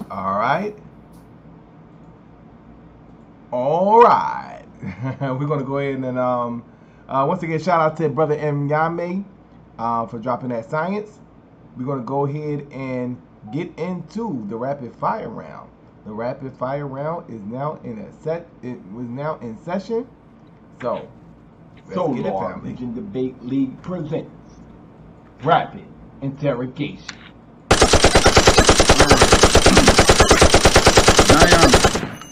Question. Yes. If you're claiming in your research, again, we're dealing with, I brought out earlier, the Friday's paradox, and remind you, and I want to remind the judges about his statements that he just made. This debate topic is the Aryan migration invasion, fact or fiction. He clearly just said that it is fiction. He clearly said it's fiction. He agreed to the title. He sent me his premise. He sent it to Solar. He let the judges read it before the debate started. He didn't make any qualms about the title or basically what his premise says. Wait a minute, is this rapid fire or are we going through another Listen, brother. Open around? What is it? Are you going to ask me a question or are you going to go through another premise? You want to interrupt me or do you want me to interrupt you when you start talking? Which way you rather have it? So, Solar, how do we do this? Rapid fire is you ask each other questions. Would you rather for me to interrupt you when you start talking? Yes. I mean, you can do what you do, but you're supposed to ask me a question, not go through another premise. Interrupt you when you start talking. You can have it either way. You can ask me a question. You can have it either way. You can surrender right now, but you're going through another premise. He basically said that he agrees with my premise that there was no evidence and there is no such thing as an Indo-European invasion or migration. He agreed with the premise. So I'm asking you now, in the Indus Valley Kush Mountains, which was that you understand that to be the area of the Eurasian steppe, how did these people with these horses you talk about in their iron and their bronze chariots, how did they ride them up those mountains and down into the Indus Valley? What path did they take? I showed you the path. What terrain did they land? No, show me now. I want you to get out a map and show me the flat terrain that they would have taken with their bronze chariots. Can I give you the definition of a step? No, I want you to show me on your map that you showed with all of those mountains, the Eurasian steppe you claim they invaded from. How did they bring their horses and chariots down into the low-level valley? Show me the path, please. Can you see my screen? Hold on 1 second while I pull it up. He could see it, but they can't. I can see it. Give us 1 second while I pull it up. Okay, now everybody can see it. Go ahead, brother. That's the map right there. Okay, show me the path that they took. Do you see that arrow from Sintashta to Indo-Aryan? That's yes, the path. I see it. Now, do you see where it says Aryans and Iranians? You see that big, dark, brown, rough area? Those are mountains. Tell me how those arrows, if they were chariots, rolled over those mountains, brother. That's what I'm asking you. Down into the Indo-Aryan region right there. Or the Aryan, where it says Iranians at. Show me how those bronze chariots got over those mountains. Because if you look, you don't see anything but a mountainous steep. That's why they call it a steep. Now look to your left and to your right. Show me where the lowlands where they would been able to even come through that area on horse and chariot. That's what I'm asking you. That's Frawley's first paradox I showed you at the very beginning. So if you answer this question, you deserve a Nobel Peace Prize, because no one's been able to answer that since this Aryan migration theory was proposed in the 1920s and up until the 1940s. This is what you're missing, brother. That's called a red herring. That's a red herring. It's not a red herring, brother. I'm asking you because you said they invaded from that area. You said they had chariots and horses. Show me how they did it. Show me what path they took. That's what I'm asking you, brother. I'm only asking you, honestly, to support your statement and your evidence. You asked me to show you a picture. You asked me to show you the picture, and I showed you a picture. Not a picture. I asked you to show me the map and show me the way that they took. I just showed it to you. So now it's my question. So your understanding is that according to this map that you're showing, they were able to drive. Look, you asked the question and I answered. I answered it already. Now it's my turn to ask you a question. Were they driving over the mountains? You still haven't answered my question, yes or no. Did they drive them over the mountains? You asked me to show you a map, and I showed you the map. That was the question. I asked you to show me the path that they took. I showed you the path. I showed you the map, and I showed you the path. So they went over the mountains. So now it's my question. So they went over the mountains, Nyame, yes or no? He didn't answer me. I'm asking him, is that what he's saying for clarification? I just want him to clarify for me and the judges and you, Solar. Did they drive them over the mountains? Is that your position? I just answered your question already. You said yes?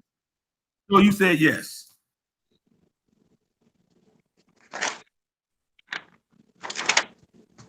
Can you show me the DNA subclade path from India into Europe? Can I show you the DNA subclad? What? The R1A Z93 subclad, the path from India into Europe, and that genetic study. No, because the R1 subclad does not belong to the indigenous people of that area. That's what the genetic study says. That's what Tony Joseph's work tells you. No. That's not the indigenous DNA of the people. That's the admixture that you see in the Eurasian steppe, brother. in Europe. That's what you find in Europe, brother. You don't find that in India. Do you know why? Because those people came out of there. That's why it's called the out of India theory. They came from the inside out and mixed with those people.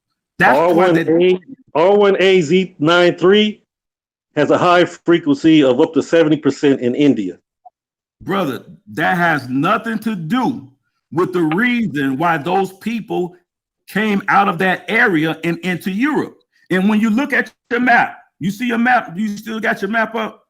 Yeah. You screen sharing? You see a map? And so when you say those people came from Nastasita, right?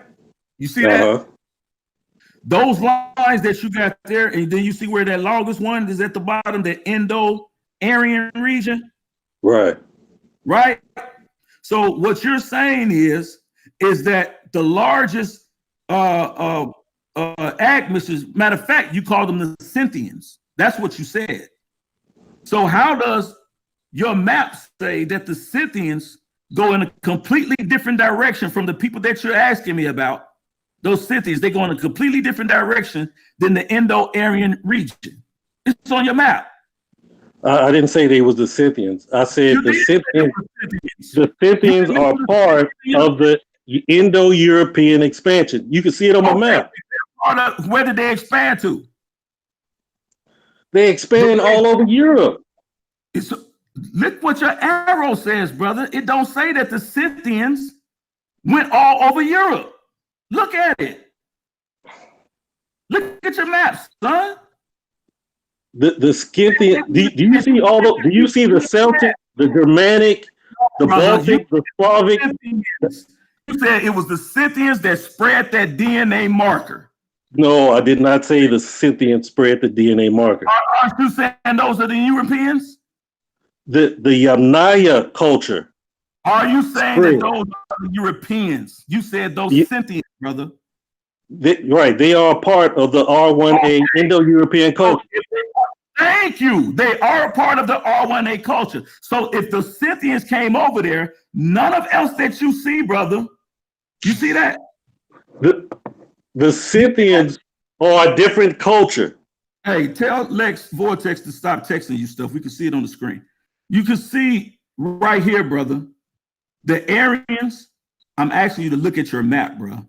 Those peach little lines right here coming from Stenastia, those Scythians that you named, because you didn't mention anyone else with European R1 marker in your debate tonight, other than the Scythians. The R1A marker is a European marker. Oh, listen to what I'm saying. The R1AM, I think it's M417, is a European marker. It's all over Europe. No, that's perfectly fine. What I'm telling you is not just for the Scapians. Your claim that it's the Scythians spreaded it. I did not say that. So either ask me a question or we're gonna move on. Scythians all throughout Europe. What did you mean by that? You are the supreme captain of beating on a straw man and beating the straw man to death. Asking you a question. If you claim that the Scythians, as you did in your debate, that they were the ones responsible for spreading this DNA marker. I did not say the Scythians, so that's the end of that question. I didn't say the Scythians. Please explain to the audience why you brought up the Scythians. I want you guys to look at my screen and see the Celtics. They're part of that expansion. They're part of the expansion. Okay, they're part of the expansion. The Anatolians, they're part of the expansion. The Scythians, the Iranians, they're all part of the expansion. They're not in the. Look at your map, bro. Those Celtics and those Celtics that you see, people that ran into that Celtic area near Italic and Hellenic, that came out of that big red circle way up there in the Baltic Slavic region, bro. Well, let me ask you a question. That's where the Celtics came from. So let me ask you, you asked me like 4 questions. What DNA marker in Europe matches any DNA in India? None. So wait a minute, you told me that the Indians went into Europe. They migrated out into Europe. Indians went into Europe. I'm talking about the out of India theory. So when you ask me the R1 marker, you'll keep. No, listen to what I just said. Man, you have a hard time comprehending. You really do. Information, brother. The R1 DNA is not. No, listen to what I said. Listen to what. Stop arguing a straw man. I think you hear.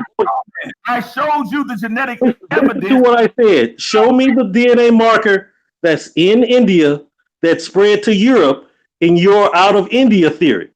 I don't need to show you the DNA marker because it doesn't exist. Then there is no out of India marker. You're talking about the DNA marker. You're talking about R1A DNA. Oh my God! Listen.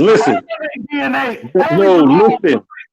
It belongs to them Eurasians. So who spread? Who spread out? Who left out of India? The out of India migration. Who left out of India? What group of people? People that were in that land after 1500 BCE. They left, and who were they? They were Scythians. So Scythians was in India. Listen to what I'm telling you, because according to your information that you agree with mine, between 3300 BCE and 1500 BCE, there was a decline in civilization. Most of the people in the Arabian Valley were not even there. So when they're going, and so when people move out of when you have a decline in civilizations, you have people that actually come in. That's not an invasion. So the Scythians left out of India. Hold on. There's no evidence of war there. We know that. And so because there was no war, wait. Did you just say the Scythians left out of India? Brother, listen to me. So the people that came into that land when it was abandoned by the Arabian civilization, those people were Scythians. And those are people that moved into the European area, into Europe. That's why the DNA marker looks the same. And it's the same. Do you understand that? It's not because of an invasion. You already agreed to that. So wait a minute. You're telling me that it was the Scythians that left the right time frame, brother. The Scythians left out of India. Listen to me. And went into Eurasia. Those Indians after 1500 BCE. The Scythians came into the land that the Arabians had already abandoned. I brought this up earlier in my premise. Right? Wait. I'm talking about the out of India theory. Who left out of India theory, brother? What? That is the out of India theory. So the people that left out of India became Scythians? There was a decline in the civilization, right? Of the Arabian civilization, beginning 3300 BCE into 1500 BCE.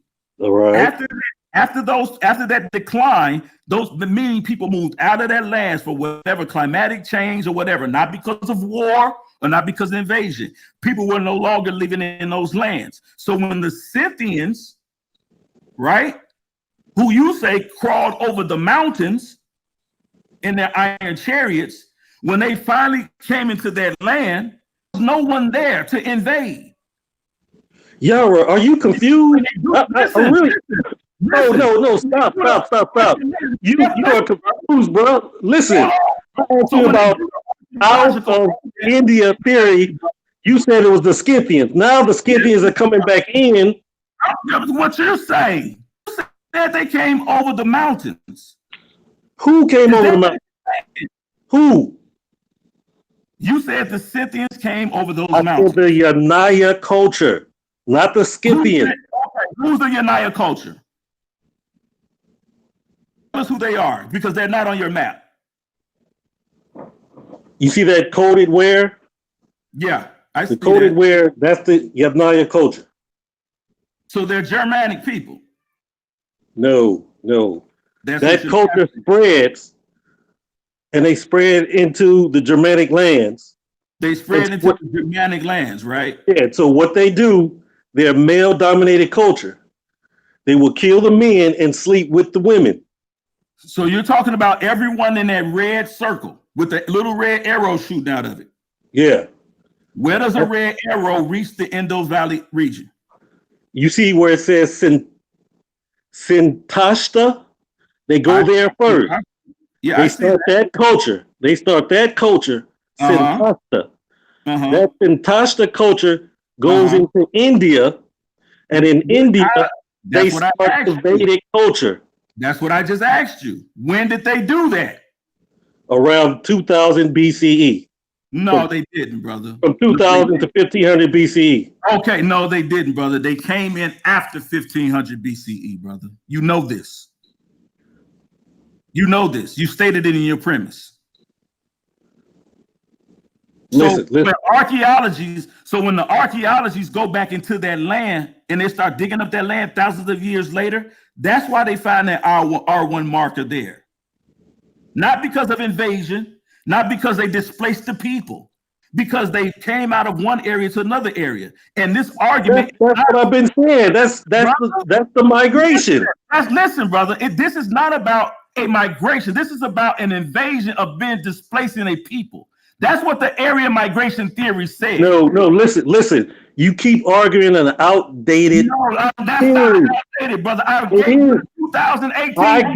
I gave you the 2018, the latest theory. You didn't give me the latest of anything. I gave you the latest genetic material and study that says it didn't happen.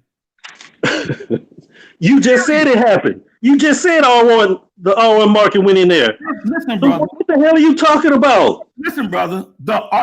Listen, because you're confused again. This is what I said at the beginning of my premise. The area migration theory, brother, only deals with a specific period of time, from 3300 BCE to 1500 BCE. Do you understand that? All right. You got that part right. Listen, anything after that, brother, is not the area migration theory. That's the debate. No, listen. No, brother, the debate is the listen to migration theory. Right. The latest genetics, linguistics. Listen, stop. Yeah, the latest genetics. All right. Shout out to both debaters for that. Very powerful rapid fire round. We're just going to go ahead and close this thing out now. We're going to hand it over to Brother Brother Yarah bin Nazareth. We're going to go ahead and set the timer for 5 minutes. And Yarah, go ahead and close this thing out, brother, whenever you're ready. All right. Let me come down here and let me share my screen real quick.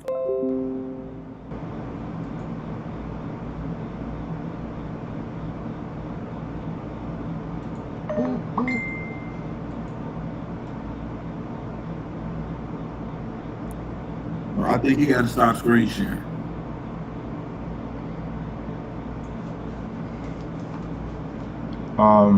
Yeah, and Nyame, cut your screen share off. I think. There you go. There you go, brother.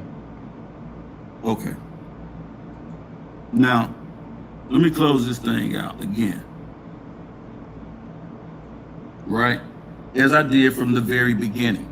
The premise, the Aryan migration theory is fiction. Defining the Indo-Aryan migration invasion theory, a theory suggesting the Arabian culture of the Indus Valley River Valley was assimilated during the migration of the Aryan people into northwest India between 3000 and 1500 BCE. Right? That's the argument here. He wants to go after 1500 BCE and give you genetic studies, and he wants to go before 3000 BCE and give you genetic studies. If you understand the Aryan migration theory, that's where it is. Not before and not after. That's where it is. If there's no proof of an invasion that occurred during that time, his argument is moot. If there's no invasion during migration that occurred from Aryans during that time, his argument is moot. And he wants to try to bring a circular argument, an argument about migration. Understand the argument, people. We're not talking about just migration. We're talking about the Indo-Aryan migration invasion theory, which only encapsulates a certain specific period of time. And so when he says, how does the R1 marker get into their land after 1500 BCE? You can see that there. But that's not the Aryan migration theory. That's not what it says. It says between 3000 BCE or 33 in some reports, 3300 BCE to 1500 BCE, it did not exist. That's called the Vedic era. The Vedic era. It did not exist. It did not take place during that time period. And there's no evidence to support it. Simple as that. Therefore, again, no evidence of an Indo-European migration theory is possible. It's just not possible. And so again, let's go here. I want him to see this again so he can get a clear understanding. This is the information he's been relying on all night, saying I haven't been using up-to-date information. Well, this is the same study he's using from 2018. The genetic ancestry modern industrial valley population of Northwest India. They tell you in this art, they tell you the archaeologists consider the settlements of Mandagara and Gavalia and all those places in the Indus Valley region has been there since ancient times, right? In that same study, there it is, the American Journal of Human Genetics, in its issue dated December 9, 2018, says we have conclusively proved that there never existed any Aryans or Dravidians in the Indian subcontinent. The Aryan Dravidic classification was nothing but a misinformation campaign carried out by people with vested interests. You can't get around that. You can't get around that. And so his appeal to ignorance, his appeal to people who don't actually really understand it, is a disinformation. It's a logical fallacy. It's a logical fallacy. They're telling you from the research that you're quoting from in Tony Joseph's book that David Reich was actually a part of. They've conclusively proved that it never happened.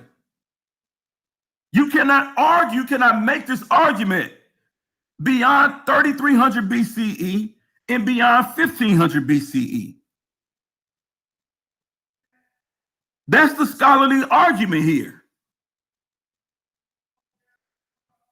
This is why he's agreeing with my premise. But he's hoping you'll stay focused on the word migration instead of understanding what the Indian Aryan invasion theory actually is and what scholars actually claim that it is.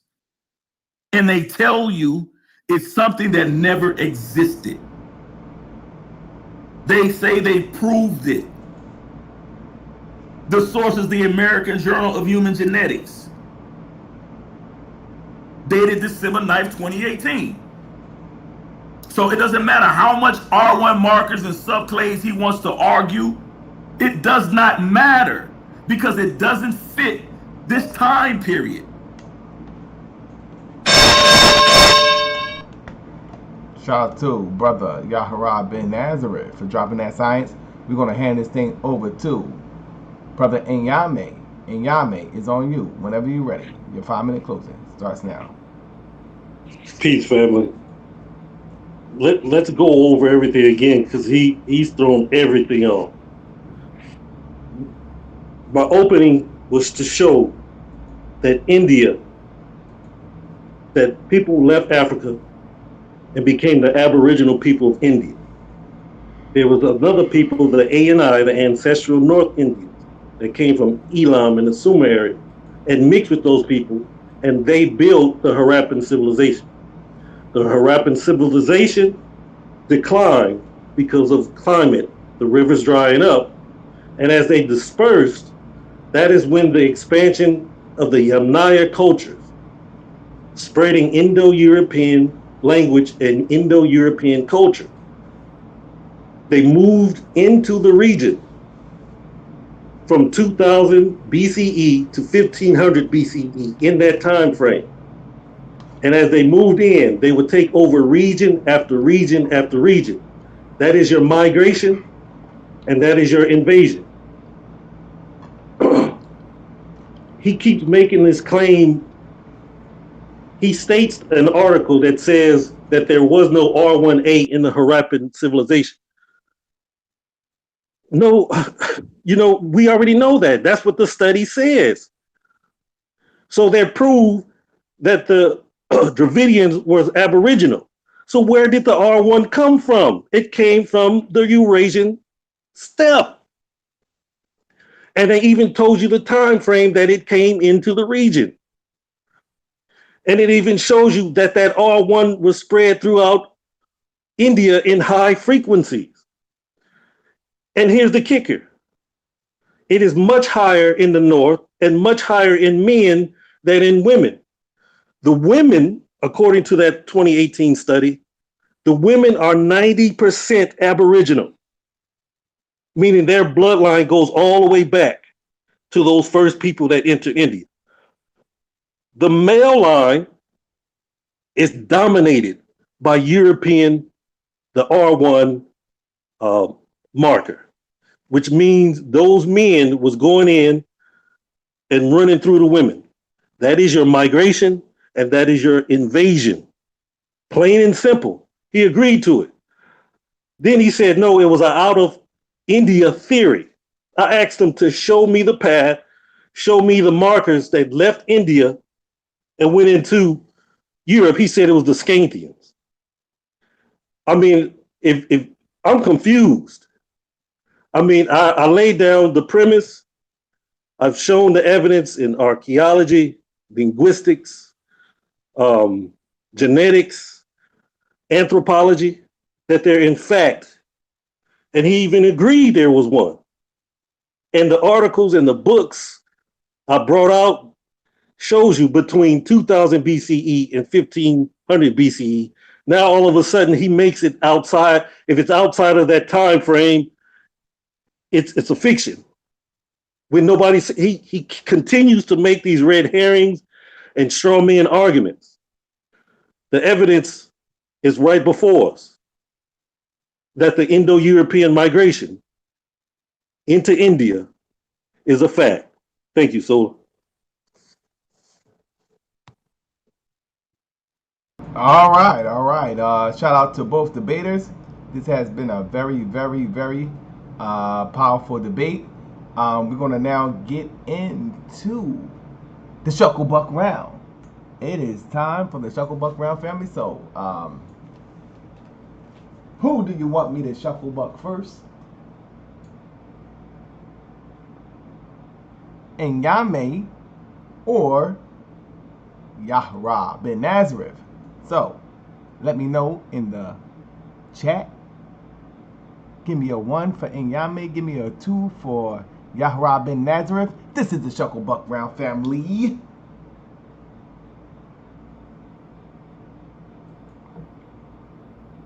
Let me know what the deal is. Very interesting debate, to say the least. And I know this is whatever decisions are going to be made is going to be very interesting to see the reaction. I'm looking forward to the reaction.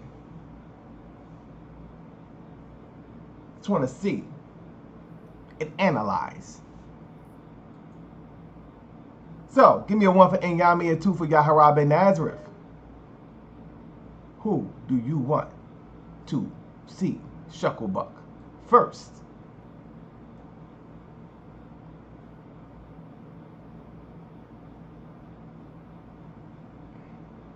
Al Catone gave me 22 twos. Only one is going to be taken into consideration. We got 2, 2, 1, 2, 1, 2, 2. Let's see, 2, 2, 2, 2, 2. Alright, so I think it'll be safe to go with the brother Yarah. He was 2. What's going on, Yarah bin Nazareth? What's going on, Sola? Alright,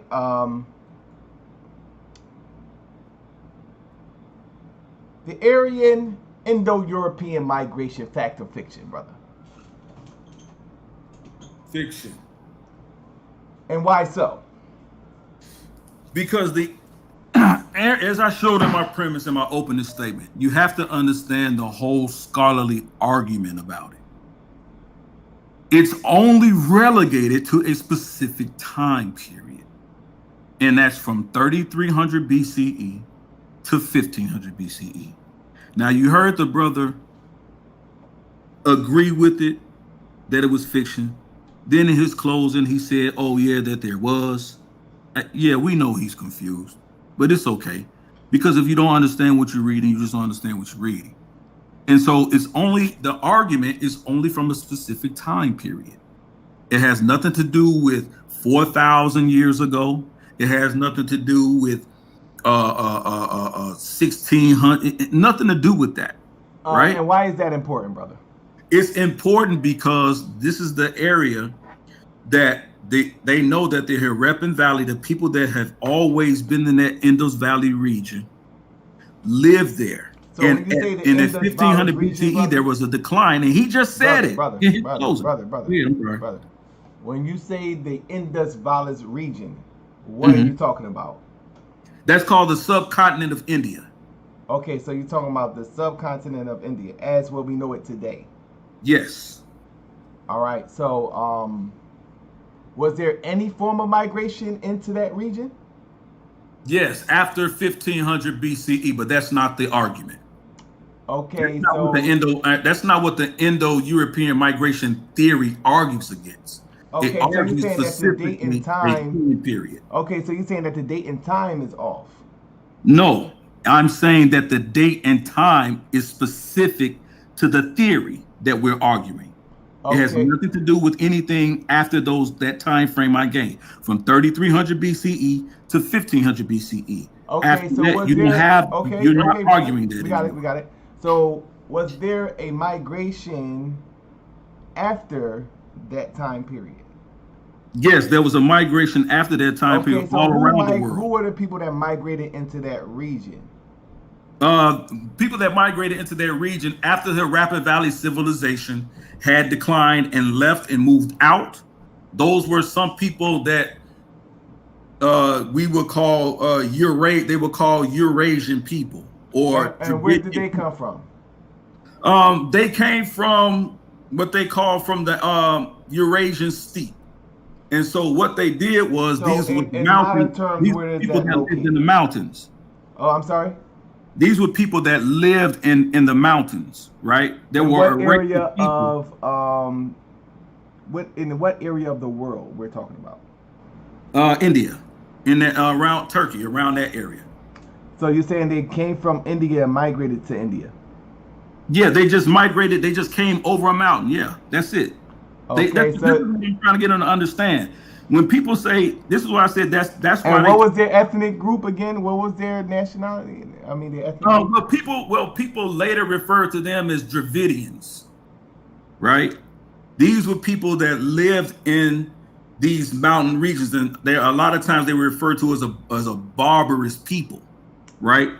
Because they lived in these mountain regions. Now we know that according to Sheikh Anta, people that live in those mountain regions. And what part of India is this? North India, or you saying the southern part of India?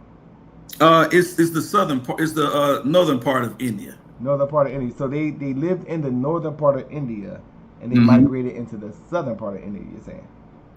Yeah, they eventually, after 1500 BCE, they started to come down out of the mountains. Why? Because the Harappan Valley. What was the name of the mountain? What was the name of the mountain in India that they migrated from?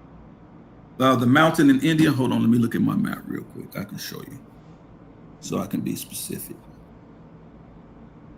Give me a moment.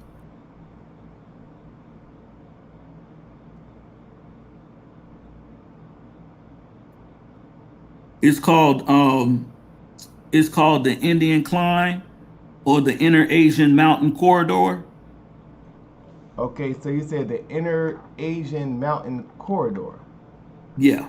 And what group of people was inhabiting the Inner Asian Mountain Corridor, and at what time period did they exist there? It says the ancestral North Indians in the Hindu Kush Valley region, 1500 BCE, and these were Yamnama pastoralists, and they spread from the area which is called the Volga region, right, in Asia, and they came around. And where are you reading this from, brother? We're still in that area, huh? Where are you reading this from? I'm reading from the map that I had in my presentation. You want me to share my screen? Yeah, go ahead.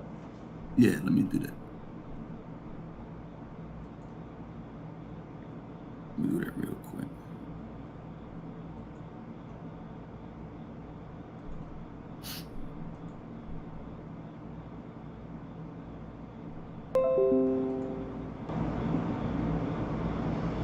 All right, you see my screen, Cole? Yeah, I see it. You see my cursor? Yeah. Okay, so you see where it says Yamnaya pastoralists? Mm-hmm. And he says they spread east after 3000 BCE. This is where they came. You see this? This is the region, right? Now, look at where Europe is, right? You see that European climb? Right. These people that he's claiming, these Eurasian people, right? These are the people that came all the way over here. Now look what the map shows. You see here, here, here, here, here from these Anatolian mountains. You see that right there? Nowhere, no line goes from here specifically all the way over here. So at the same time period. So you got here 3000, these people are here. Then 3000 BC, these people are here. And then around here, these people come down. Now look where you get. This is what I've been saying. It's not until in this Indus Valley region, it's not until you get to around 1500 BCE, when the Harappan Valley civilization we know is already in decline. They're not there anymore. They're not there. And so this is where these people come down into, because no one's inhabiting these lands. And so that's no invasion there. Okay, so you're saying that so what does the one signify in this map? You said the what? The one? The number one, yeah. Right. This is the Anatolia agriculturalist. Well, you said that side really had nothing to do with the migration. Right. That's on the side where you're saying that this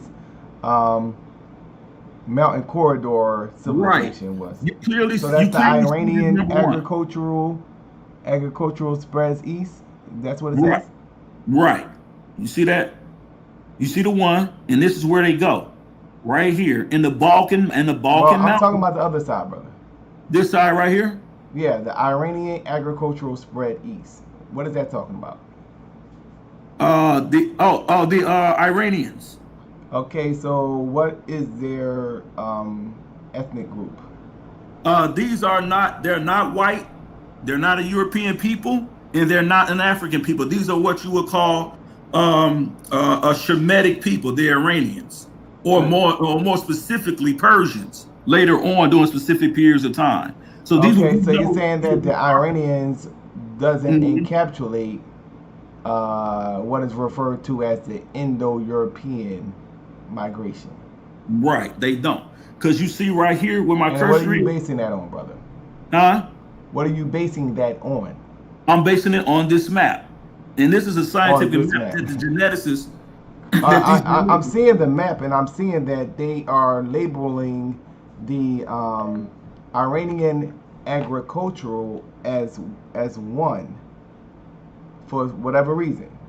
We're not going to get into that yet. Right here. But what I'm asking is, that's on this side. What I'm asking is, what is their ethnic group? And you're saying what?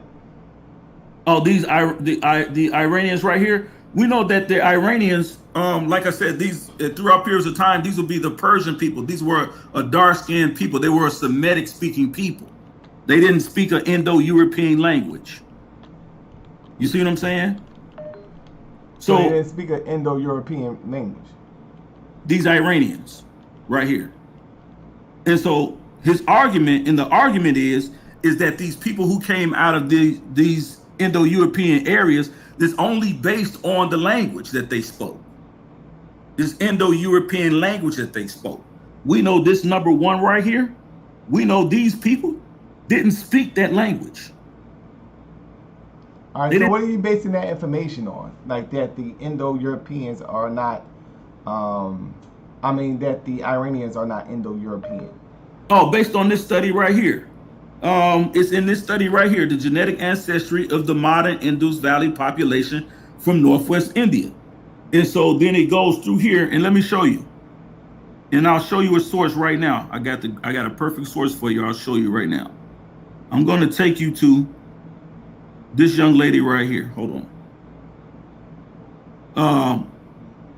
Drusilla Dungy Houston, right? One of the wonderful Ethiopians of the ancient Kushite Empire, right? So this is what she says in her book, right? That's the title of it.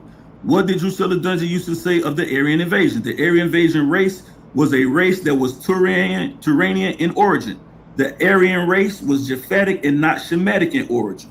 So that takes out the Indo-European people. You said the Japhites are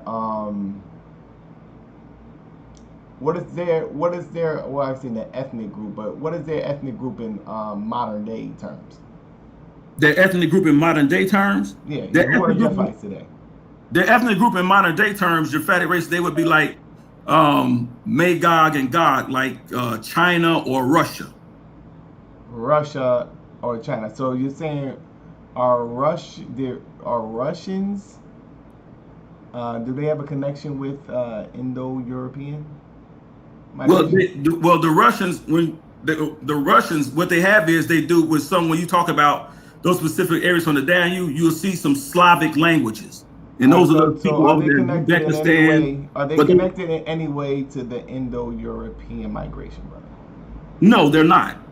Okay, no, so where did the Russians? Were the Russians always in Russia, or did they migrate to Russia? Say that again.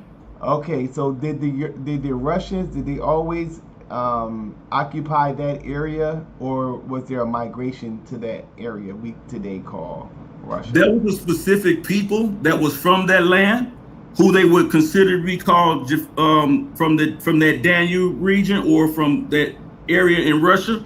But I can show you right there what those people look like going back in their ancestry. So are Russians today considered European? Not everyone. Not everyone in that area. The ones that you have some Germanic people who down in that Danube Valley region. Okay, so where did those Germanic people that occupy Russia, where did they originate from? They originated from the Danube Valley region in upper parts in Russia. He showed that on his map in that big circle of people. Way at the top, it said Germanic races over there. Way at the top. So you're saying that the Germanic people migrated into areas we today call Russia? Yeah, certain people, yeah, absolutely. Down in that Danube Valley region and into the Germanic region. Okay. But I will show you what those people. All right, so brother, going back to the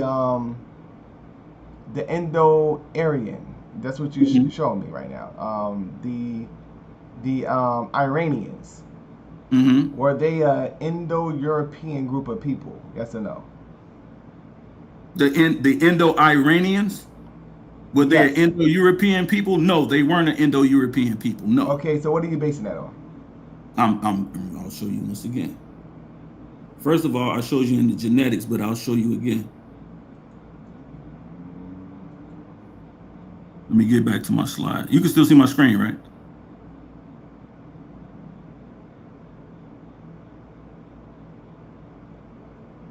Go ahead, brother. Okay, let me show right here, right? So these people right here, right? These are people that were termed to be Aryan, right? These people right here. And archaeological evidence shows that the societies were decaying in 1800 BCE, most likely due to changes in river patterns, right? So researchers of environmental science will know that these scenarios are not mutually exclusive, but they moved out to these areas. Now that's important to know because when you get down into Indus Valley region, these is what these people look like. So you're not really basing it on phenotype. It's only based on the language. And that's what people don't understand. It's based on the language. Okay, so what was their language? Huh? What was their language? Their language, they spoke a Sanskrit language. But see, what happens is and what are you basing that on, brother? I'll show you again.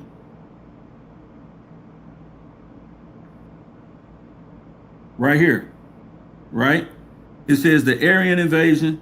Most people think that the languages are from Europe to India, but by the early 19th century, they were discussing the Indo-European family of languages. And I'll go down here and I'll show you the source, right? It says they were discussing it. It's saying that there was an Indo-European language. Yeah, but this is what you're not understanding. That's a term that was given to that language. That was not the original language. I want to see this. Go ahead, brother. I want to see the Sanskrit. That's what she was talking about. Right, I'm talking about the Sanskrit right now. Okay. It says the theory of the Indo-Aryan migration was proposed in the mid-19th century. See, these people never said that they were even called Aryans. These white people, these Germans right here, especially this guy right here, Max Muller. I'm looking for the part where you're saying that they had some other language other than the Indo-European language. Well, it tells you right here. Right now. It tells you right here. It says he had suggested that 3,500 years ago, a dramatic migration of Indo-European speakers from Central Asia played a key role in shaping contemporary South Asian population. Now listen to what he says. This is key. He says, I have declared again and again that if I say Aryans or the Aryans, which is what we're talking about, he says, I'm not talking about blood, nor bones, nor hair, nor skull. I mean simply those who speak an Aryan language. That's it. What they did was they acculturated, like I said, when this guy went into the city of Troy and found the Sanskrit writings, so brother, they added that name. I got the part when you was talking about the Aryan, you're talking about a person with the language. But what I want to know now is when you're talking about those Iranians that you showed on your map and the migration that was under the 1 category, what language did they speak? Oh, they didn't was speak it an Indo-European language or not, brother? No, they didn't speak an Indo-Aryan language. No. And let me show you, because I just want to be specifically clear, right? To find out because it's not Indo-European.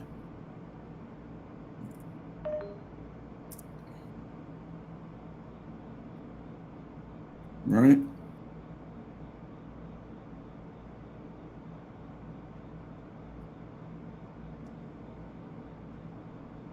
You see this here? It says Although Persian or Farsi is the predominant official language of Iran, a number of languages and dialects from these 3 language families, Indo-European, Altic, and Afro-Asiatic, are spoken. Roughly 3/4 of Iranians speak one of the Indo-European languages, right? Okay, so that said Iranian. No, I'm getting ready to show you who these people are, right? That's what I'm trying to tell you. They just placed this name right here. That's a made-up name. That's what I'm trying to show you. You just showed me that it said that they had encompasses the Indo-European language family. That's what you just showed me, brother. No, what I'm showing you is that these names here, that's what I'm showing you. These names were created right here. Go to the Indo-European. All of this is the Indo-European, brother. You understand what I'm saying? You just showed me where, bro. What are you asking me again? Because I'm showing you Iranian peoples. Right.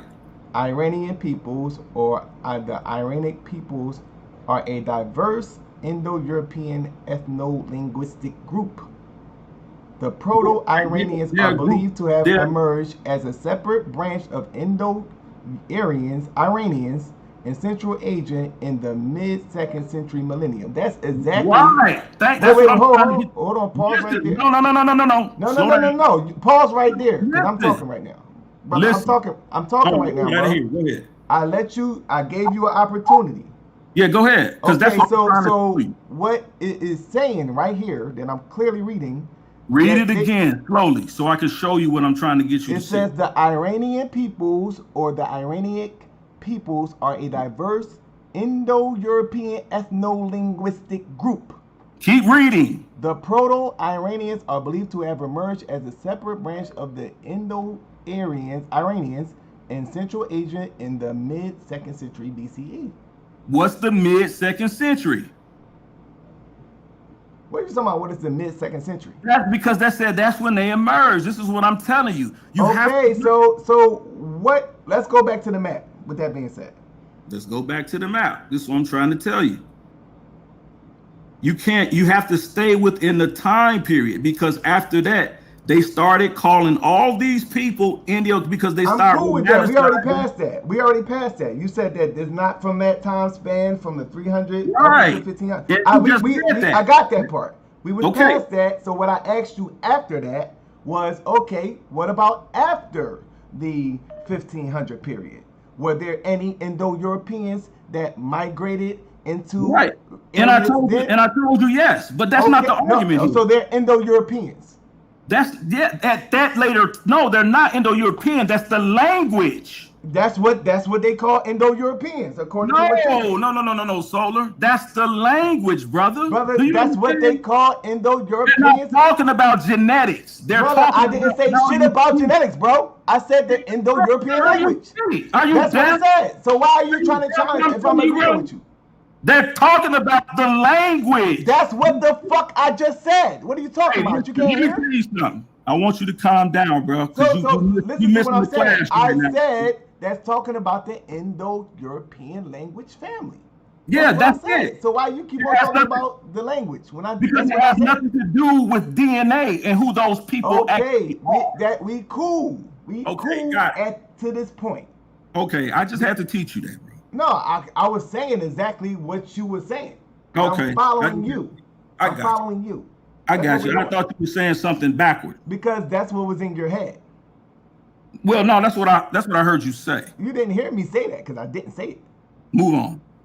So, okay, so the Iranians, we now know, are a Indo-European linguistic group of people. Speaking people, yes, absolutely.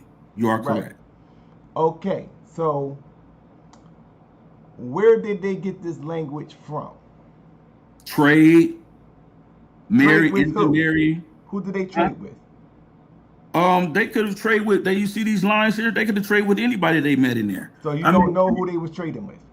That's what I'm saying. They could have traded with anyone. Well, I mean, you're the teacher, like you said, you're teaching me, right? So can you tell me who they were trading with? Hey, you want to be taught or you want to talk? They could have been asking a question. You said they could trade with anybody. That's not teaching me anything. Okay, well, since you don't understand that, well, I don't understand that. Well, they could trade with anybody. Been trading with anyone. You really think that that's the answer? They could have been trading with anyone they found in their land or they met in those areas. Okay, so we're talking specifically about the people that they adopted this language from. At a specific period of time, yes. Okay, so who were those people? Those people could have been Eurasian people at those later times and dates. They actually were people who were.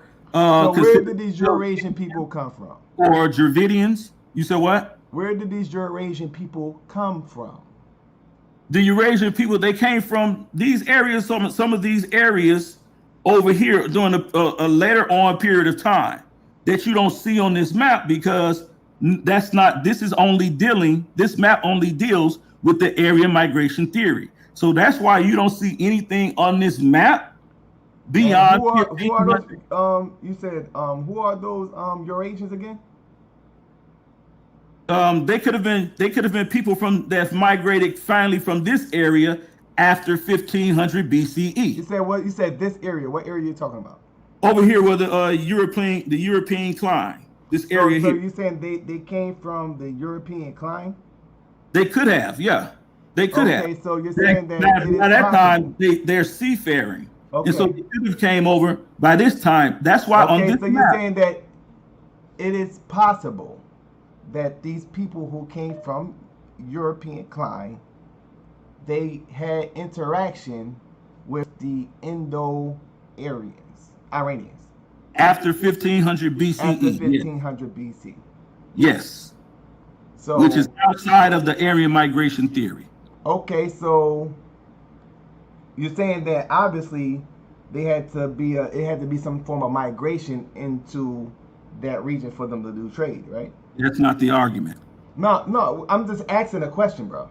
Well, what I'm saying is the Indo-European So you're migration. saying that it had to be some form of migration by these people from the European area that you said. I can agree with that, but I'm not Okay, talking that's all I asked you, bro. just a form of migration. I want you Okay, to that's all I asked you, bro. So But I want you to understand something because I'm trying to teach you, man. okay, brother, before you teach me, I want to be clear. I want this to be clear as to what you're saying. So you're saying that it was a group of people who migrated and began to do trade with what we today call the Iranian peoples who spoke an Indo-European language. Right, after a specific period of time. Okay, so these people migrated over and began to adopt some cultural or give them some cultural customs. We don't necessarily see cultural customs Well, among cultural the customs would incorporate language. Well, yeah, just language, yeah, but not necessarily their Okay. practices. Okay, so at Or what we- point did this interaction begin? After 1500 BCE. Okay, so show me that. Where are you I'll getting this show from? you. Look at this map real clearly, right? Because this is their map, right? This is their map from this study. So this is what they're showing on this map. You don't see any dates on here later, right? But you where we at is right here, where it says Iranian agriculture spreads east after 7,000 BCE. That's what I think it's saying. No, listen to what I'm saying. You see what this one is? Yes, that's where we're at right now. So when it says after 7,000 BCE, this is how long these lines take for these people to get to these areas in their migration. Because these are I don't have no problem with that. What Because- I'm asking now is, you're saying that they didn't originally speak Indo-European language, or there was exactly. okay. So I asked you, where did they get that from? I You said from trade. from trade with who? You went When back when into. they finally went into these areas, they could have intermingled with people who had already come down from other areas into the Arapa Valley areas in the Indian Incline. No, you After- said from somewhere in Europe. Yeah, here too. Here Okay, too. so you're saying that they interacted with some people that were from Europe. Yeah, and I'll show you why. You Okay, see, okay. So when did those Europeans migrate to connect with the Iranian people? What date was that? Okay, I'm going to show you if you pay real close attention to this map right here. That's why this map is important, right? So you see the darker green lines, not the black ones, but the darker green squiggly lines. You see them? So here, it gives you by the European incline. You see these numbers here? Those are years. Those are years. So that's 5800 BCE. They go down here. They follow this green line. They're seafaring. They cross the Black Sea. That's what it shows, because they're not drowning. They cross the Black Sea. This is why this line comes out of the Black Sea, because they're seafaring. It comes out of the Black Sea. They go across the Caucasus. This is still 5800 BCE. Then they cross into the Caspian Sea, right?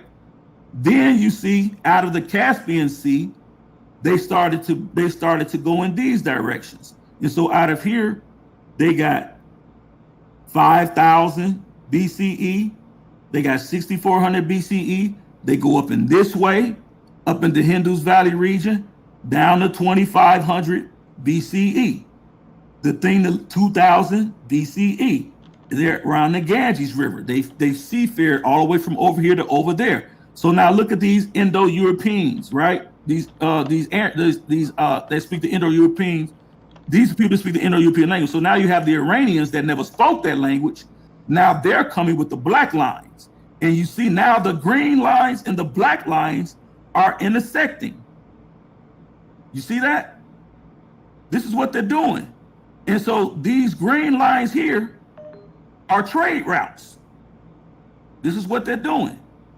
All right, These so black lines are people moving. all right, so once again, you're there's saying no date later. okay. Than So what you're 15 saying BC. is that those people who eventually gave the Indo-Iranians the language that make them a part of this Indo-European linguistic group. They Yes. came from areas of Europe, migrated into the areas of the Black Sea, and went into the parts of what we call Iran. Right. And see, listen, look at these black lines. See, they all point from these Iranian people. They all point right here to this time So period. was there any intermingling between these people?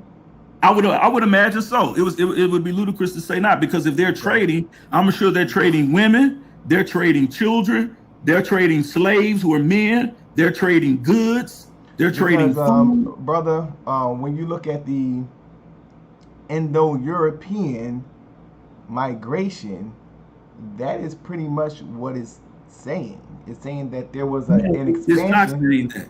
No, yeah, it says, here go the map right here, brother. It's not saying that. Here go the map right here, brother.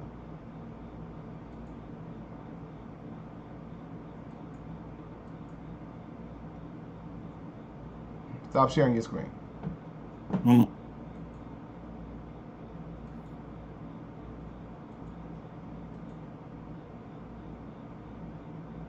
Okay, I stopped sharing my screen. It's giving you a migration from Central Asia into areas such as Iran, into areas that they call India today, right? And then they had the westward branch, like what you showed on the other side, where you had an expansion going into Europe and up into areas of what we call today Germany, and by the Danube River, and also into areas that we today call Central Asia or Russia. It was that's what they call the Indo-European migration. At what time periods, brother? Because all these lines don't say that those things didn't happen at the same time. And whose information is that map based on? See, you just can't put up a map. See, this is what But I'm just saying that it doesn't disagree with what you're saying, brother. That's all. No, what I'm telling you, yes, it does. If you're not reading the map correctly. Well, I mean, because those I listened to you very attentively and because very carefully listen to what I'm saying. What you were suggesting, and you're suggesting that there were some migrations that occurred from Europeans going to the Iranians. You had some Europeans going further west. You had migrations going into areas of India, etc., etc. So are you ready to listen? Because what I'm telling you is that looking at the map, like the way you're looking at it, without understanding what I'm talking about. So was I wrong in what I just said? You're wrong, but you're conflating the information, and I'll tell you why. Because so you're saying that I'm wrong when I said that you said. I want you to listen clearly. Hold on a second. I want to be clear as to what I'm wrong on. I'm telling wrong, you. I'm wrong on repeating what you said. No, you're not repeating what what I'm saying. Hold on a second. I'm wrong in repeating what you said. Okay, I just told you you're not repeating what I'm saying. When people from Europe migrated across the Black Sea and began to give their language to the Iranians. I'm wrong when I said that. You're wrong when you said that in the conflation of this argument. You're dead wrong. Okay, so what part am I wrong? What part did I say that was wrong? Because what I'm trying to get you to understand is that when you're talking about the Aryan invasion migration theory, it was relegated to a specific period of time. Not that people didn't walk around the planet. Period, brother. Not that people walk around the planet. Okay, what was the time period? Listen to me. If you go outside of that time frame, which is where you're trying to take. What was the time period, brother? What you say? What was the time period? The time period of the Aryan migration theory is 3,300 to 1,500 BCE. That's the argument that everyone is having. Okay, so except Nyame. At what year did those Europeans begin to expand to get to the Indo-Iranians? I showed you 7,000 years ago, 5,000 to 7,000 years ago. That's why I showed you on the map. You want me to pull my map back up? See, that's why I know you weren't paying attention when I was telling you. That's why I was showing you the darker green lines. Those are when they start coming out of those areas. They started coming out of those areas and they started going places. That's why I showed it had dates on it. That's what I was trying to tell you. They have dates, specific dates. Let us see the map again, brother. Right.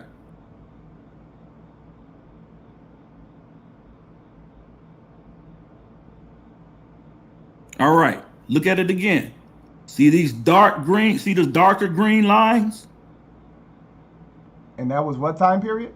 You see that? You see that right here where my cursor is going around? What was the time period, brother? 5,800 BCE, right there. Okay, so that's where they're beginning to migrate which way? They're beginning to migrate this way. So how did they get to the Indo-Iranians? Because I showed, I'm gonna do it for you one more time, real slow. At 5,800 BCE, right? You see them leaving. This is the Danube. See the Danube right here? Got you. All right. Now that dark green line. Now these are seafaring people now, right? They're coming and they're crossing. That's why this line goes into the Black Sea. So when they hit the Black Sea, what time period is that? That's 5,800 BCE. Okay, so they're migrating into the Caucasus. Right, and when they come out to the Caucasus, it's still 5,800 BCE. You see it right there? Okay.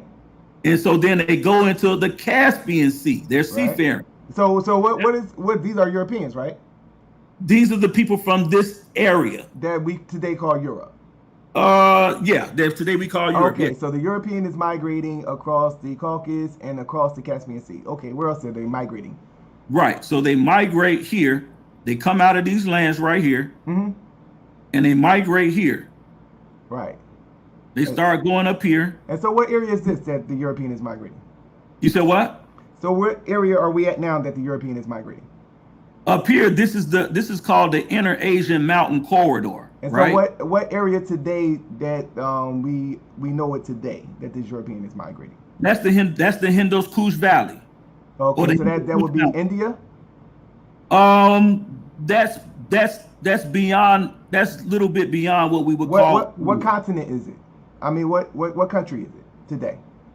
That's parts of India right there. Okay, so the European migrated into India. Okay, so where else? Go ahead. Yeah, and so these lines, and you see they go here, right? And you see how they start moving around here, and then you see some of them branch off. Then they in here. Wait. So let's finish the migration because they migrated into the inner part of India, right? Right. Now this is what year was that where the European at that very part where it says the P at? Very part where it says the P. Yeah, I can't see what it says. The P right here. Oh, the Pamir Mountains. Okay, so that's in India.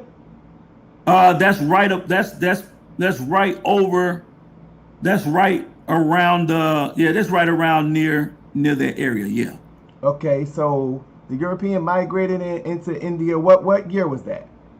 That right here, following this line. This is what I'm saying. This is right around. What year was that? 100 BCE. They're in this area right here. You said what year? 2,500. 2,500 BCE. They're in this area. Okay. Right? But Thanks they're not, not brother. in this Thanks a area. lot, brother. Thanks a lot.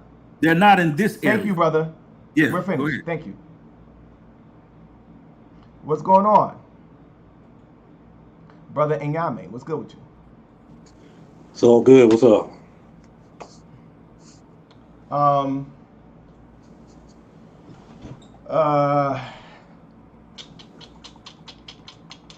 Where can we start? European migration, fact or fiction, brother? It's a fact.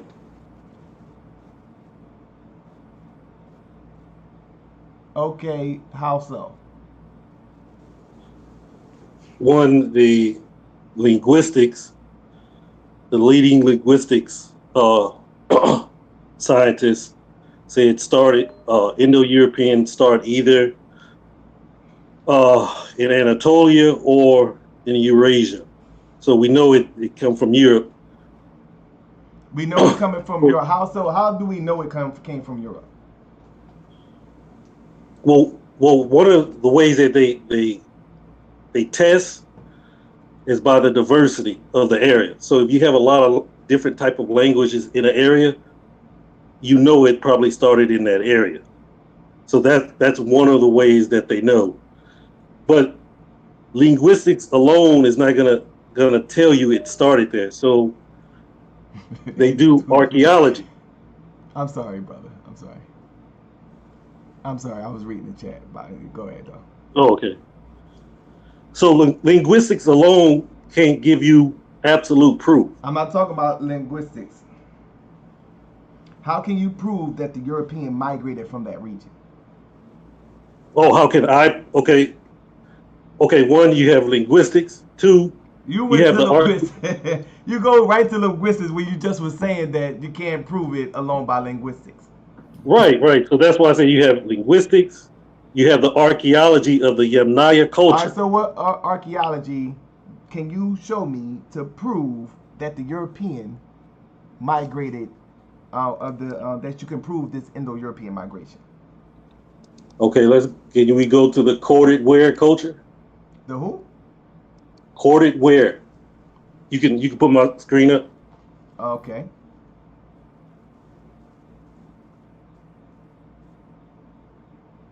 All right, in this culture, they coded ware because of the different types of pottery that they would have. So what area is this that we're looking at right now? This is the Eurasian steppe. Okay, so what's that? The Black Sea right there in the lower. Yeah. Okay. So the Kodo they have so you're saying that? Okay, go ahead, explain. They have pottery, and they see this pottery all in these different cultures. The Yamnaya,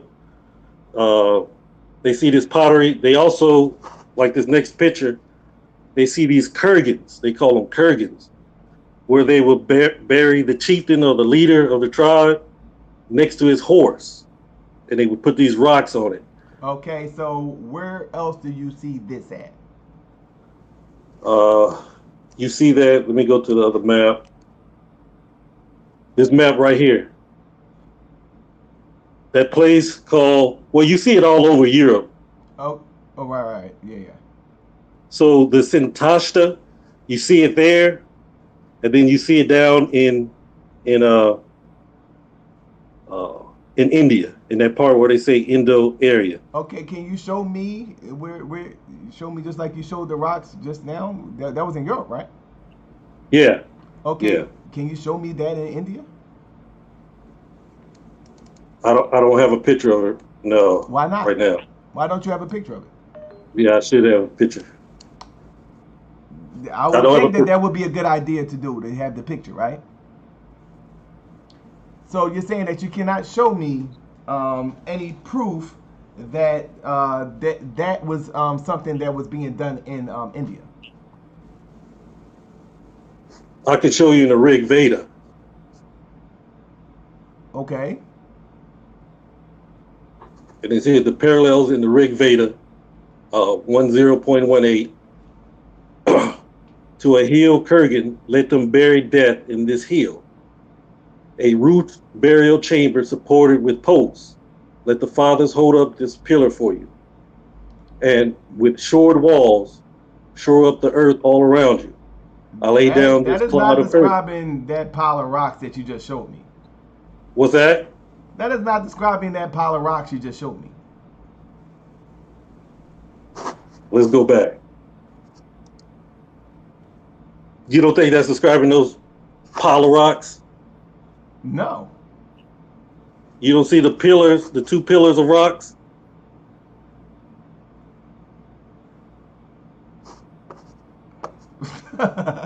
This is all you got, man? And then you go down the horse sacrifice at a royal funeral. Then you gonna show me the two pile of rocks on my something. That's proof of an Indo-European migration. That's proof that the culture was in India. That's proof that that's proof of two piles of rocks, brother. That's all that's proven, bro.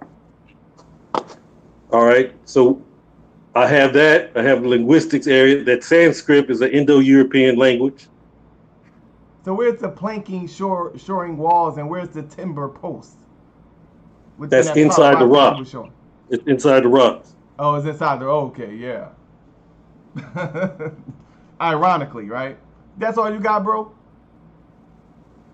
Well, like I said, we got the linguistic evidence. We got. So how many people they buried like that? I don't know how many people. Was only their kings, or was it everybody? Yeah, usually the high-ranking officials of a culture. Right. So how would that be proof then that the Europeans migrated en masse into that region? The language and the DNA. Okay, show me the DNA.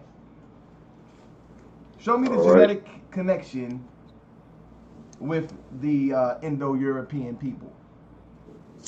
All right, 1 second. Indo-European migration. Hold on a second.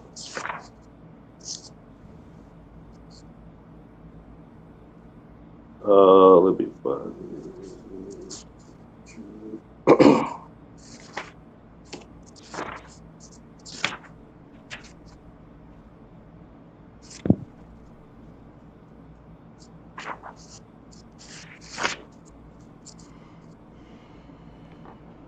Okay, I'm just going to read it.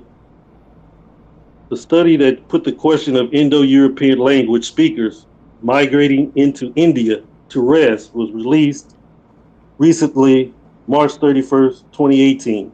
It was titled The Genomic Formation of South and Central Asia. So what they say here,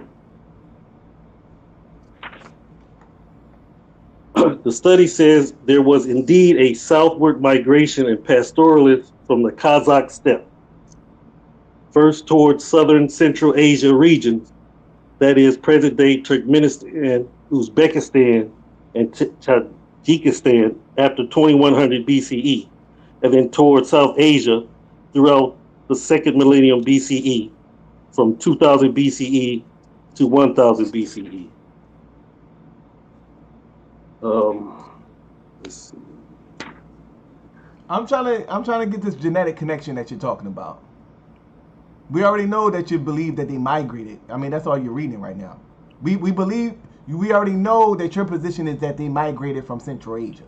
So what we're trying to do now is you have to prove with evidence that you said you have archaeological evidence and that you have genetic patterns which would connect these people somehow. That's what we're looking for now, bro. Yeah, I'm getting there. So I stated the.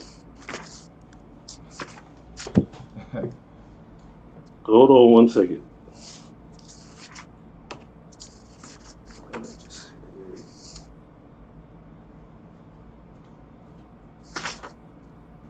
Okay, let me read this.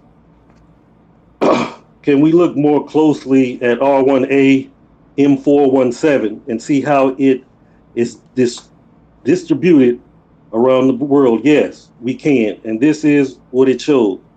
R1A M417 split into two groups, R1A Z282 and R1A Z93 around 3800 BCE. So these are two brothers with these two DNA pairs with very different distribution patterns. All right. Stop right there, bro. Okay. Yarah. Yes, sir. Is there any genetic connection with the people in Europe and the people in India? Only after 1500 BCE. Okay. So when did this connection happen again in Nyame with these peoples? Between 2000 BCE and 1400 BCE. See, he agreed with me.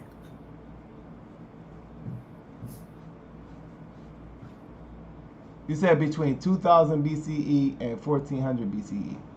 Yes. He just lied. Okay, so when did this Indo-European migration occur? When did they enter India? When did it begin? Around 3000 BC. 3000 BC. Yeah. Okay, so when did they reach India? They reached India around 2000 BCE. And it wasn't just one, it just wasn't one migration. They came in numbers, different migrations. Okay, when was the first one? Around 2000 BCE. Around 2000 BC. You can't give me a specific date? No, you can't give. So what are you basing this on? What are you basing this on? One, when they found the coded ware culture, the time frame. Give me some sources, bro. All right, hold on. I'm reading from right now. Early Indians by Tony Joseph, and the study, the DNA study, is Dr. Peter A. Underhill. Go ahead and read it.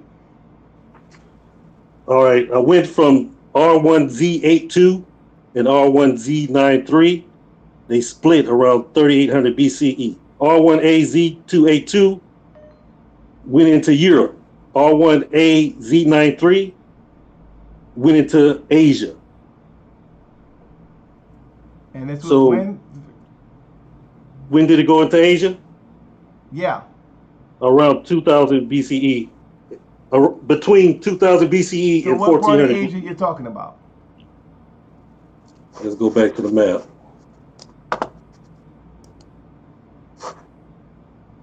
You see that place? Can you see my map? Hold on a second. Yeah, they can see it. Yeah, that place is called Kuru. That's the first settlement that they made. And that was what? You said 3800 BC? No, around 2000 BCE. But that says 11 to 500 BCE up in the upper right, brother. What is that talking about? The late Vedic period. Okay, so why is that up there? They're showing the different cultures of that period. 1100. Oh wait, enlarge it so I can read it because I just can't see it. Let me see how to do that.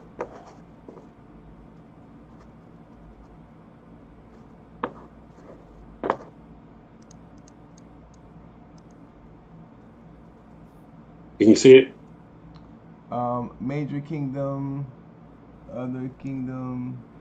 Yeah, it's still hard to see, but it says 1100 BCE, 1100 BCE to 500 BCE. That's what Yarah is saying. It's around what? 50, what you say, Yarah? 1500? After 1500 After BC. 1500 BC. So that would fall right in line with what he's saying, brother. I told you he didn't read the study. You're proving his argument, brother. I don't even know what his argument is. What is his argument? Well, he's saying that, only time that they had this connection was after 1500 BCE. There was no connection between the Indo-European, the people that we today call European, and the people of Iran until after 1500 BCE. So he's saying that that would disprove your whole Indo-European migration theory.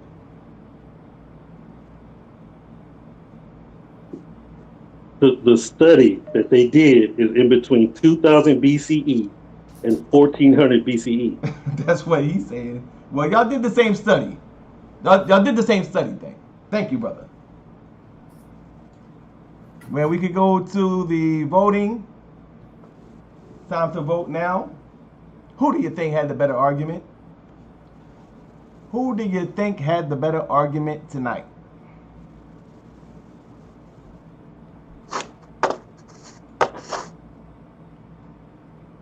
Is it Yarah bin Nazareth? Or is it brother Nyame?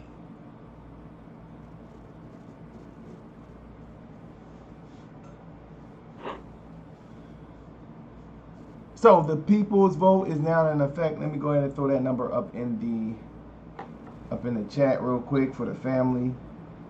You know, when I get tired, I get a little aggy. I get a little aggy.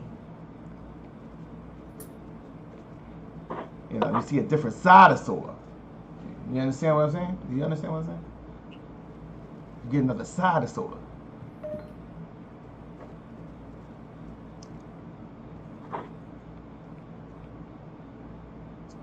You know?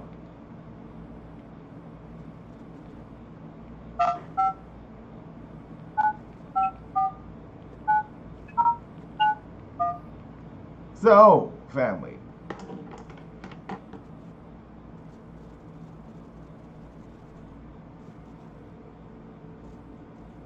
All right. The number is 2, 6, 7, 8, 9, 6, 21, 18. Call now if ever hold your speech, family. This is the Solar Revolution Debate League, man. They go to number.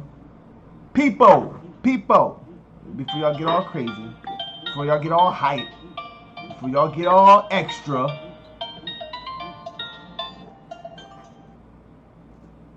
Peace. State your name. Who you vote for? Yeah, this is Dex T. I vote for Yarah. Shalom. Shalom. Shalom, Aki. Shabbat shalom. That's right. He gave me enough energy to get through the night.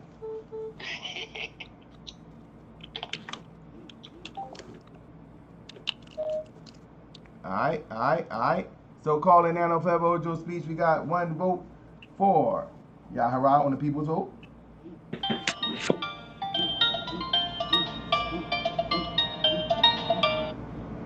Yeah, babe. Peace. State your name. Who you vote for? Yo, this is Capone calling from the west side. I got a Nyame. All right. So we tied up right now. All right. Peace. State your name. Who you vote for?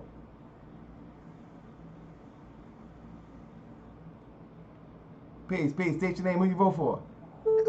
This is Tango. I vote for Yarah. All right. Shalom, Aki. All right. Call in now, family. Call in now. Keep it coming.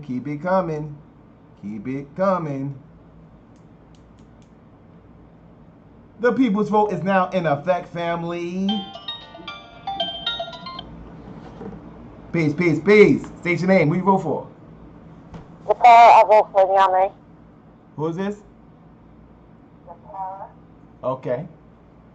All right. Shout out to the sister. She votes for Nyame. So we're tied up right now at 2 apiece. Nyame. Peace. Who's calling? No easy. I vote for Elder Yarah. All right. So we got 3 votes for Elder Yarah. Keep it coming. Yeah, no.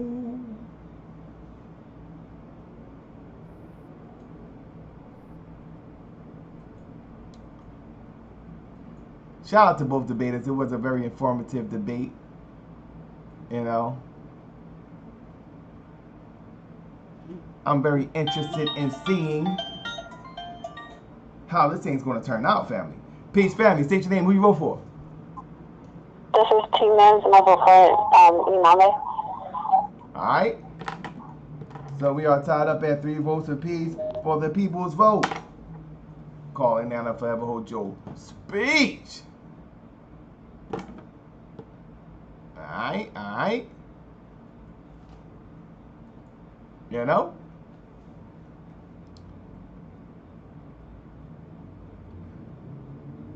You know, we get busy here on Solar Vision Debate League.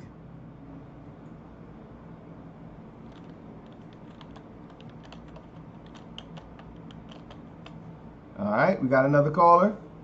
Peace. State your name. Who you vote for? I vote for Nyame. Uh-oh. And Nyame now takes the lead for people's votes to 3.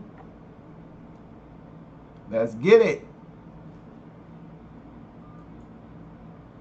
The Gorilla Hebrew rule is now in effect, family. The first debater with 10 votes wins the people's vote. The Gorilla Hebrew rule is now in effect.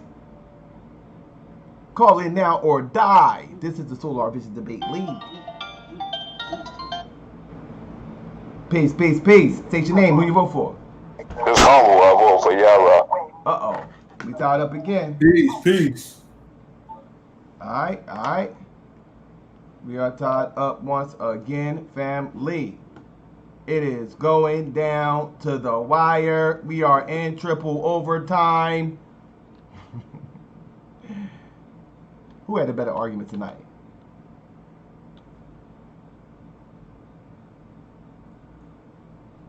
Is it Yarah bin Nazareth, or is it Nyame? Let us know now. Call in now if I hold your speech. We'll get this thing another minute or 2. Oh yeah, because we're tied up at 4. We get this thing another minute. You know, sorry, your boy is wildin', straight wildin'. Your boy is straight wildin' today, family. So, we're gonna let you know we're gonna keep this thing rocking. Not tomorrow, but the day after tomorrow. That'll be August 25th. We're gonna have Minister Out in the building going up against Nkosi. Was the dark side beneficial to Shaka Zulu, or was it his downfall? I hope in the premise y'all gonna let us know what the dark side is. Because if you're gonna leave it to me, I'm gonna base my opinion on a whole entire debate. So y'all gonna have to define what dark side means. You know? See this things with these crazy ass topics. Okay, we got the tiebreaker vote. Peace. State your name. Who you vote for? Nyame. What's your name? R1. Alright, we got another vote for Nyame. So that'd be 5 votes for Nyame. We got 4 for Yarah bin Nazareth. We'll give him a little time to tie this thing up. You know what I'm saying? You got the final minute. You better be a 3-point shooter, Yarah. Because you're down by 1. Well, you can hit a 2-point and win. I never seen that happen, but you know? Give this thing another minute. Give it another minute. We'll see. We'll see how it turns out. You know? Give him another minute.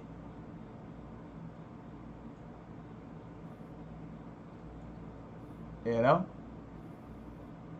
We're going to give him another minute before we move forward.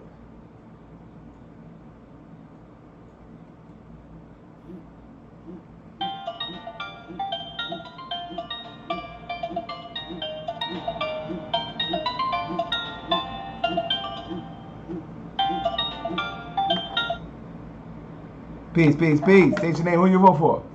Peace and Nyame. Uh-oh.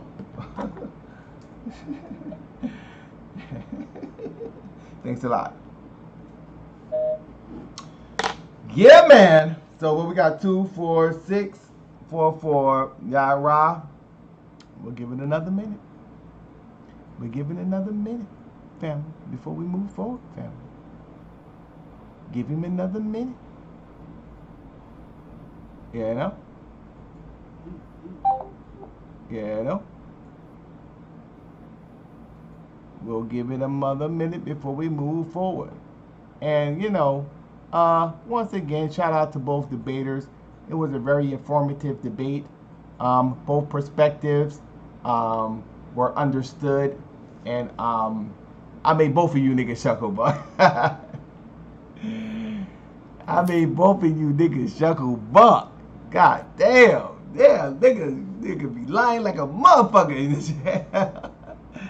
Niggas lying like shit on this motherfucker, boy. Like, y'all niggas crazy, man. Gotta love them. Gotta love y'all niggas, man. Y'all niggas be lying like a motherfucker. Peace. State your name. Who you vote for?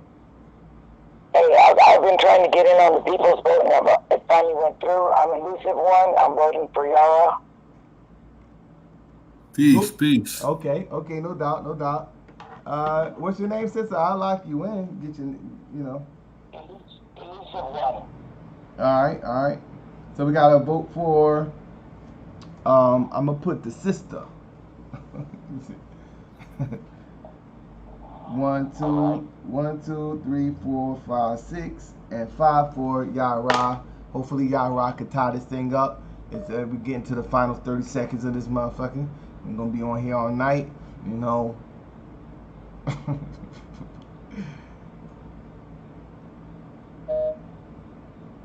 You know? So, once again, family, we're going to be rocking out tomorrow, the day after tomorrow. Minister Howe's going up against Nkosi. And the topic of that debate will be, was the dark side beneficial to Shaka Zulu or was it his downfall? Alright? Peace. State your name, who you vote for? Peace, it's Kurt. I gotta vote for Yarah. Yarah! Hit that final buzzer beater on you niggas. Yeah, Yarah. You know? Yarah coming through like the woo. Alright, so we're tied up. So once again, the Gorilla Hebrew rule is now in effect. They are both at 6. So we'll give it another minute. Every time a new vote comes in, we gotta give it another minute. Give him another minute. Because you never know what can happen. You never know who I'ma be smacking. You know? Somebody gonna get smacked up. Somebody gonna get smacked up tonight. I'm smacking somebody tonight. You know what I'm saying? Somebody's gonna get smacked tonight. And you know, I only smack. I'm about to time myself. I'm talking shit. I only smack with the closed fist. You know what I'm saying? So you don't get an open hand slap. You don't get that. I'm smacking you like my fist balled up, and I'm just gonna smack you with the side of it. You know what I'm saying? You know, like the bitch niggas who ain't even worth a clear punch. You know what I'm saying? They just doing girl shit. You smacking with a closed fist like that. Shut the fuck up. Somebody gonna get smacked tonight. Peace. Who you vote for, bro? Vote for Nyame. Alright. So we got 7 for Nyame, 6 for Yarah. Alright.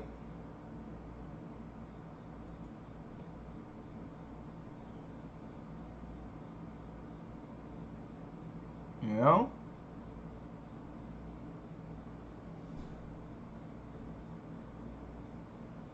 You be talking that like you be walking that. Like Soto ain't gonna snap.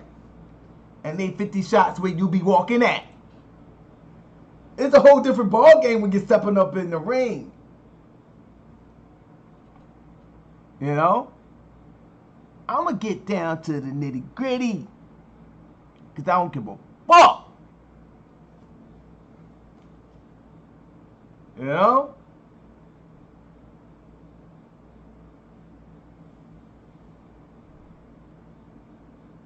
I had to go dumb on these niggas tonight. Let me stop. Let me stop. I'm fucking with you. But yeah though, family. We got to get down to the nitty gritty. And I don't play when it's time to spray.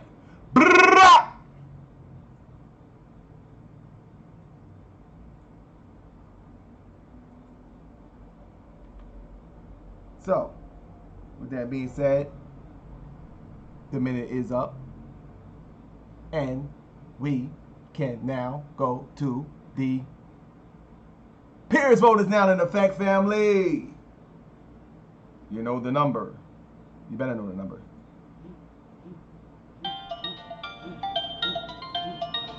Uh-oh. Uh-oh. Uh-oh. Do we have a buzzer beater? Let me see. Do we have a buzzer beater? Peace. State your name. Who you vote for? My name is Callie. I vote for Nyame. Okay. So, you know, I thought it was a buzzer beater because I would have counted it for you, Yarah. That would have been a tie because I take into consideration just for future reference because this may happen. I may take into consideration that last call because they may be calling while I'm saying now the peers vote. See, now this call right here, if this not a peer, it ain't going to count. Peace. Who's calling? What's up? This is the champ. That Shucklebuck did it for me. I hate to have to do this, but I vote for Nyame. Peace. Alright. So,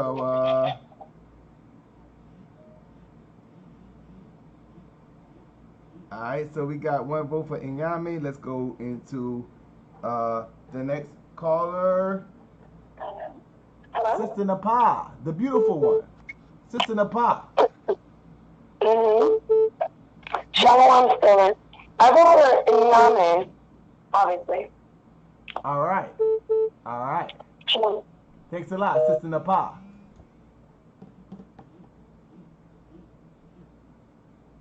Peace. 2 votes for Nyame on the peers vote, none for Yarah. State your name, who you vote for? My name is Asara, pal. I'm a brother who is usually fair-hearted. Who's this? This is brother Asara. Okay. Alright, I'm sorry. This is your brother Asara. And usually I'm very fair-hearted. The brother lied, and then the brother admitted his opponent's argument. And so, I gotta vote for Nyame. Pleasure. Thanks. Alright. So we got 3 peer votes for Brother Nyame. At this point in time, we have 0 for Yarah. Damn, why they hating on you, Yarah? The peer vote though? Damn. Peace. State your name, who you vote for? Claim, Yarah. Tank's too heavy for pebbles, nigga. Alright. Let's see. Round, Peace. State your name, who you vote for? Hello, state your name. Who you vote for? Who?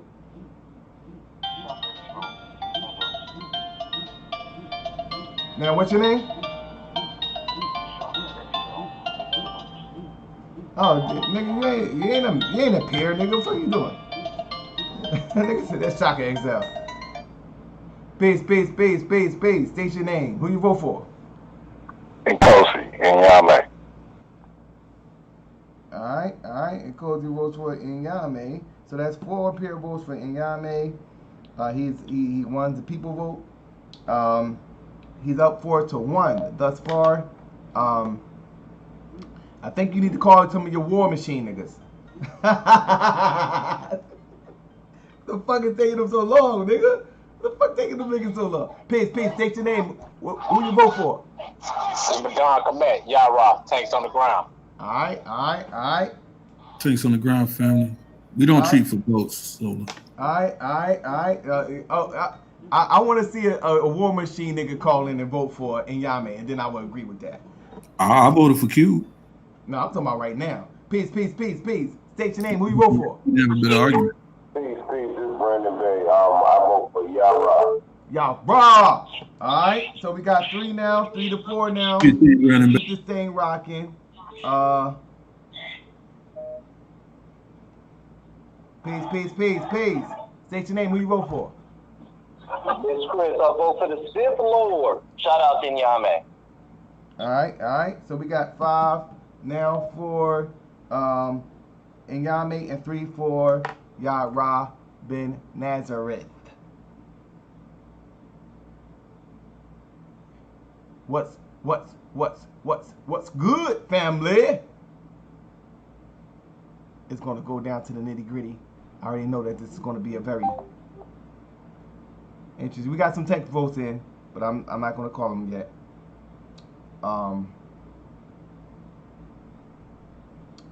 We got now when you send a text vote in.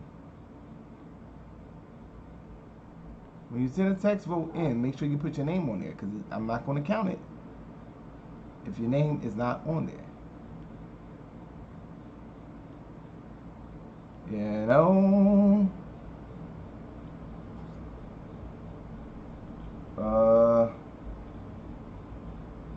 Peace.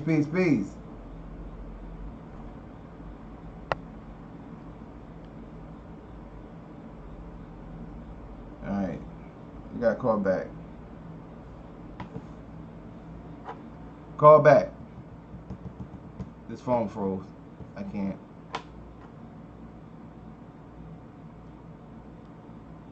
Alright, so we got Hookin in.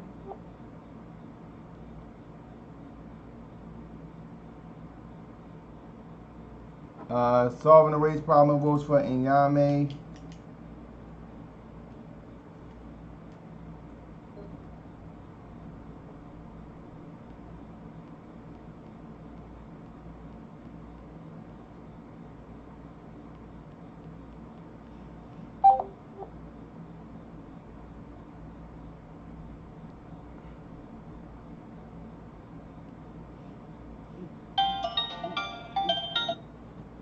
Peace. State your name. Who you vote for? This the Orthodox Moor. I vote for Yarah. Tanks on the ground. All right. So we got 4 votes now for Brother Yarah, and we got 6 for Nyame. Let me check out some of these text votes. You gotta put your name in the text vote. Fuck. It's not gonna count. Blue votes for Nyame. Radical votes for Nyame. Hookin votes for Yarah.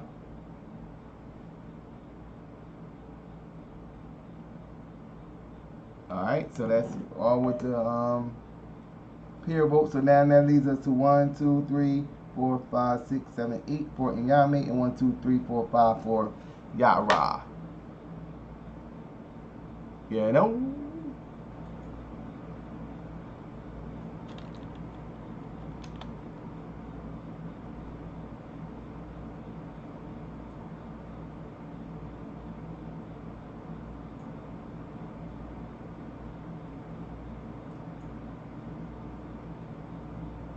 Yes, sirree. So we're going to give this thing another minute or so before we move forward, family. Once again, this was a very, very powerful debate. Shout out to both debaters. Very informative. We were edified. You know,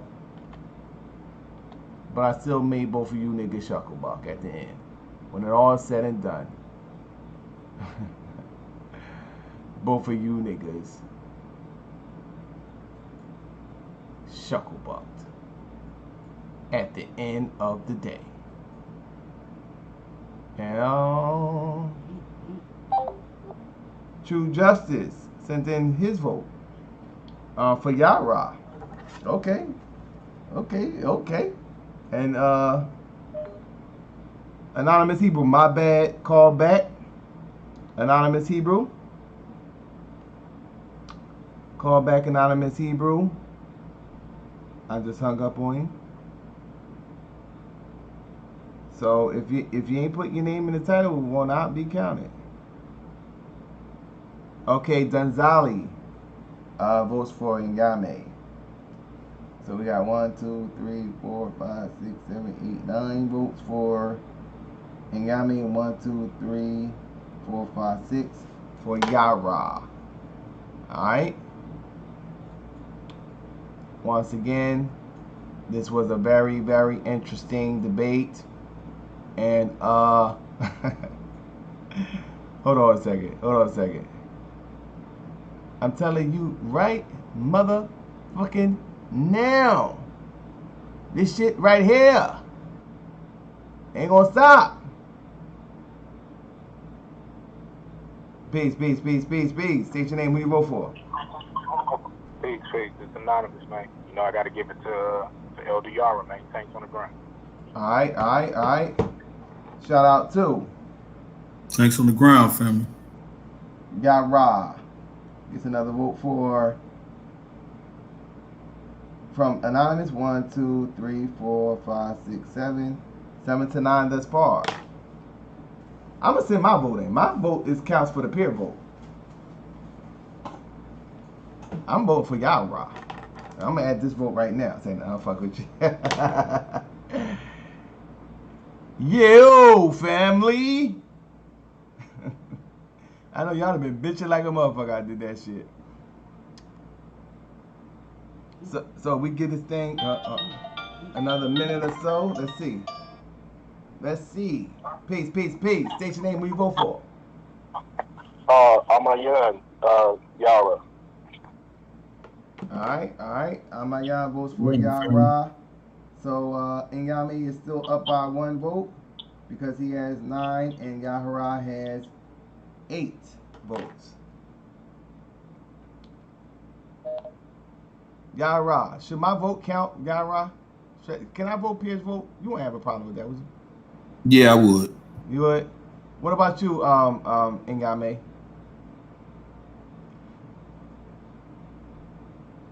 What's up?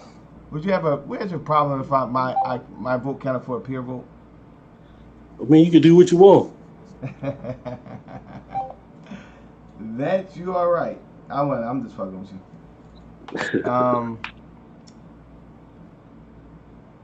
We have, hold on.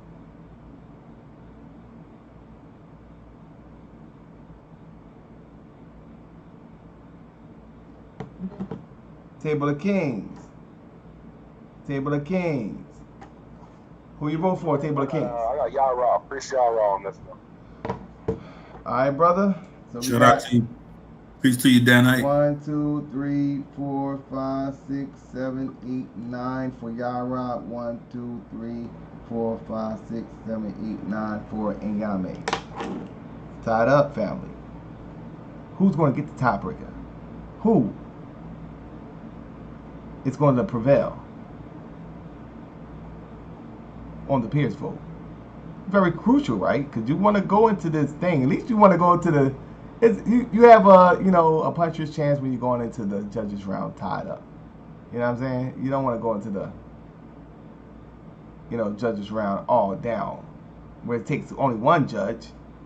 I mean, that's like percentage thing. It's a percentage thing. Are you following me? Professor Griff always says that shit is annoying after a while. Like, are you following me? Professor Griff say that shit all the time. So,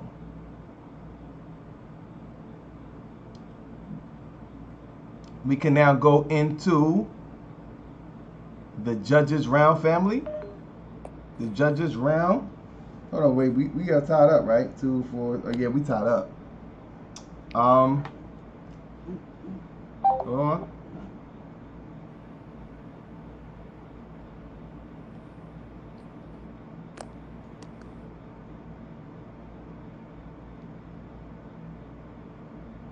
Lex, you can't vote, brother. You're suspended. When you get off suspension.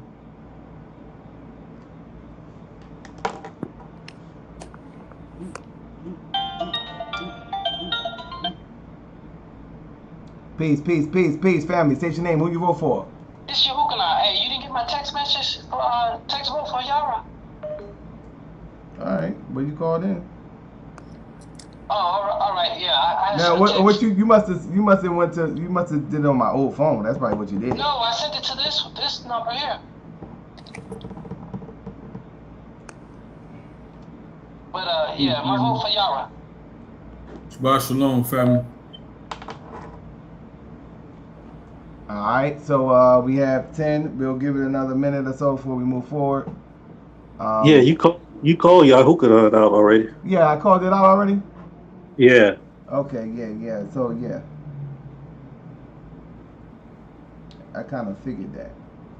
Let me see. 1, 2, 3, 4, 5, 6, 7. Yeah, I think you did. 1, 2, 3, 4, 5, 6, 7, 8, 9. All right. So we still tied up, family. Thanks for that, Nyame.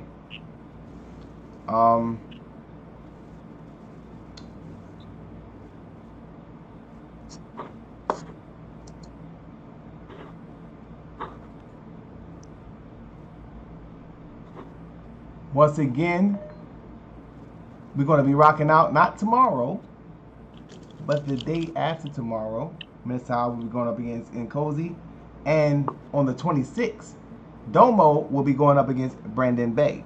The topic will be, should black people participate within the system or create their own? That'll be 9 p.m. Eastern Standard Time. Make sure you be in the building for that.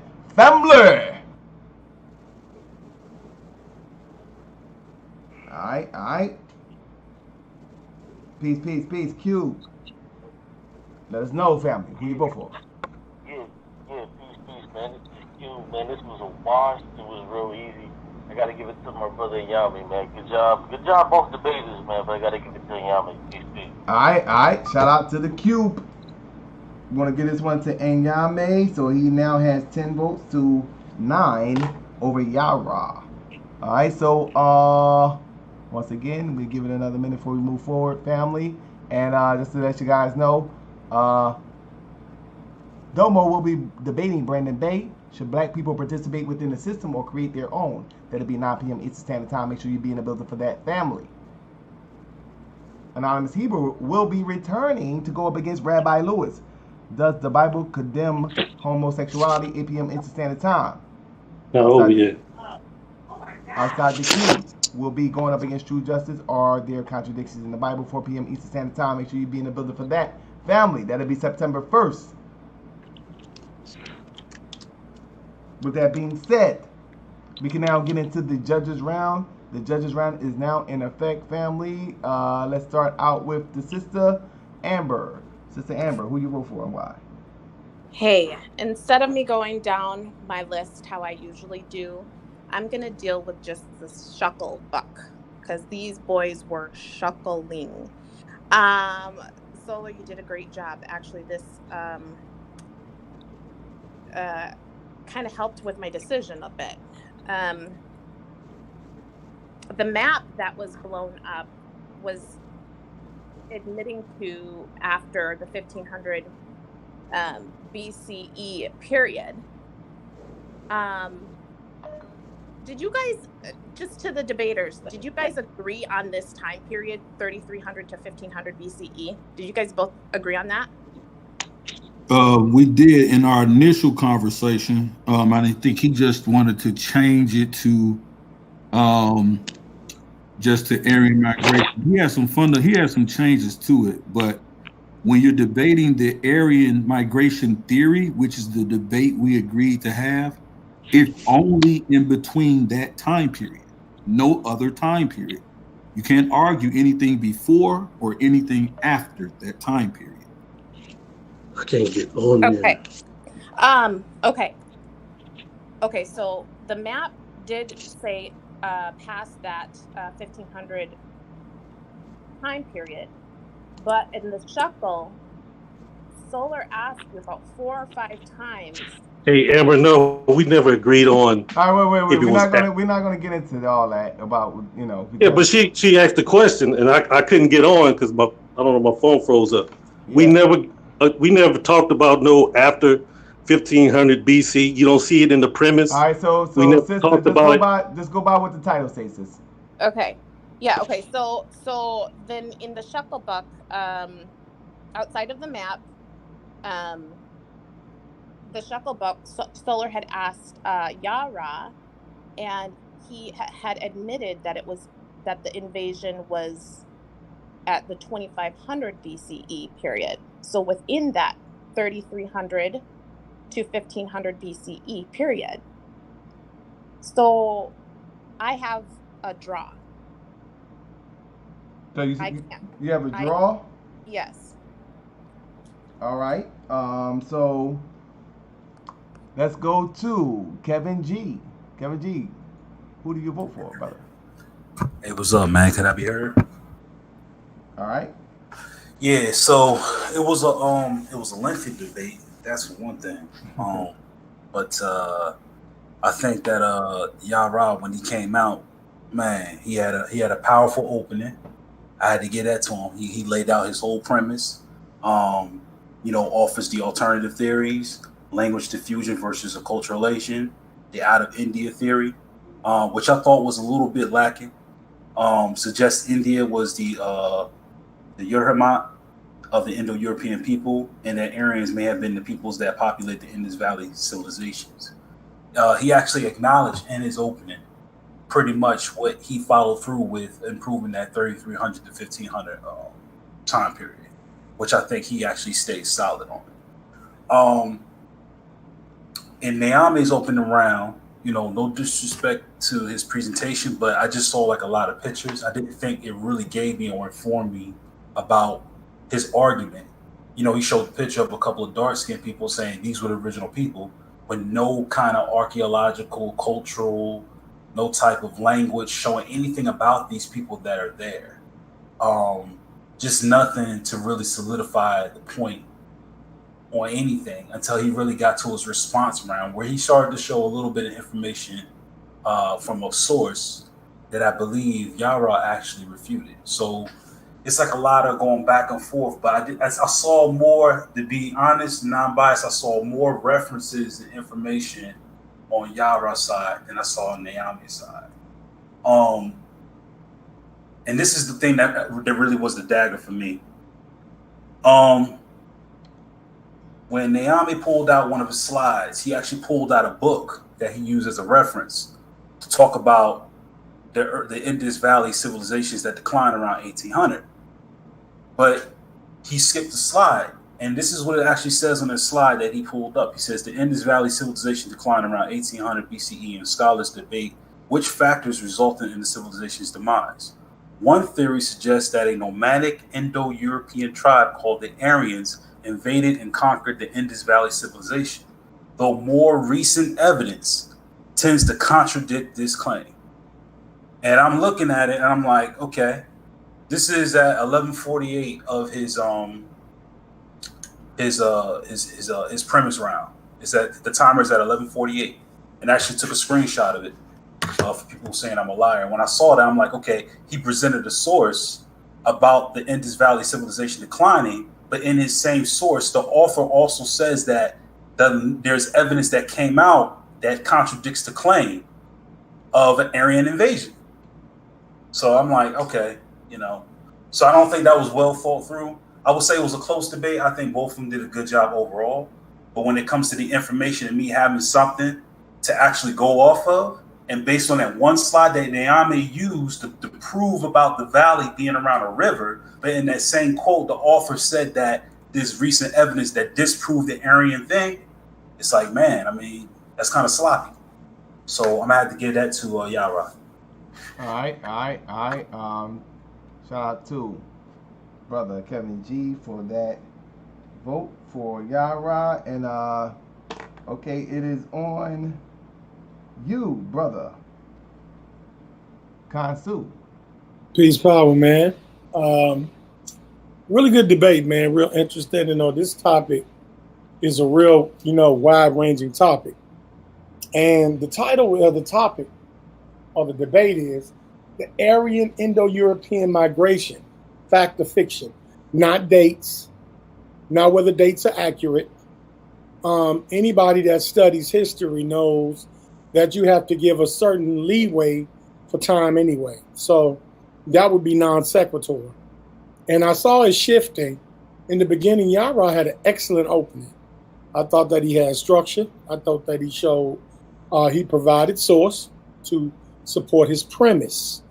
But what was key is Nyame rebutted the premise by showing and explaining why it couldn't be fiction. So the fiction was never rebutted. He showed that it was a fact that this happened. And then, unfortunately, Yarah did not rebut that.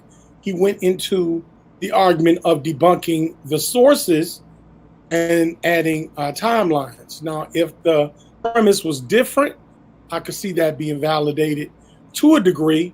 Unfortunately, there's something unique about Solar Vision Debate League is the Shucklebuck round.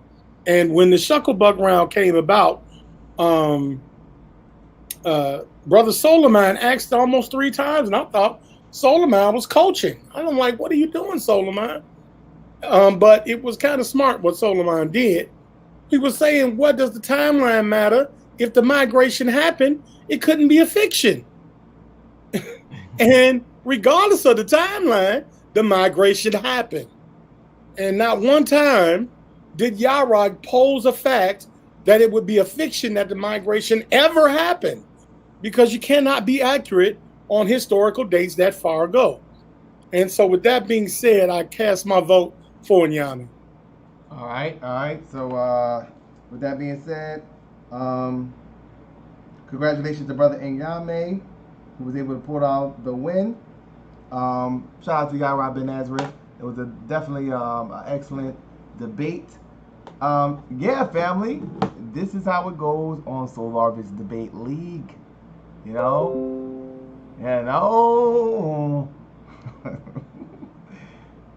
So, before we close out. Hey, good debate, guys. Good debate. Hey, good debate, You know, before we close out, I just would like to make an announcement, family. I'd like to make an announcement. Let you guys know that I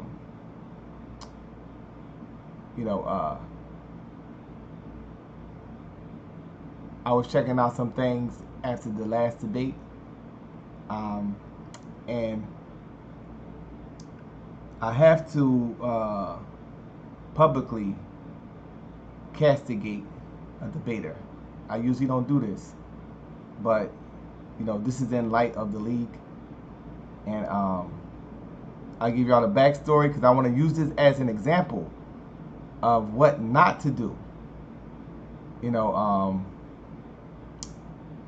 What not to do, when it comes to how you're operating in the league. So don't take it personal, but I constantly tell you guys when it comes to forms of harassment that it would not be tolerated. So just to give y'all the backstory as to what happened,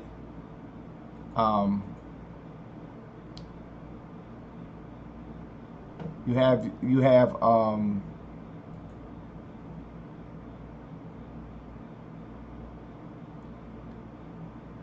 have Cube. He works at Domino's Pizza outside the Cube. And this is the backstory as to what transpired.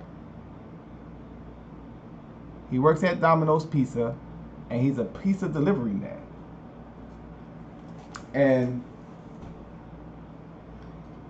a pizza delivery man is a very interesting job because you're going from door to door delivering pizza. And a lot of times, pizza men can get robbed. And I'm not talking about like robbed, like, you know, when somebody rob you.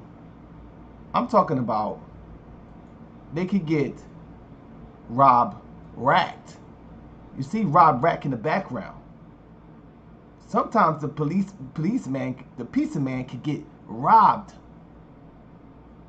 And this is what happened. The pizza man got robbed racked.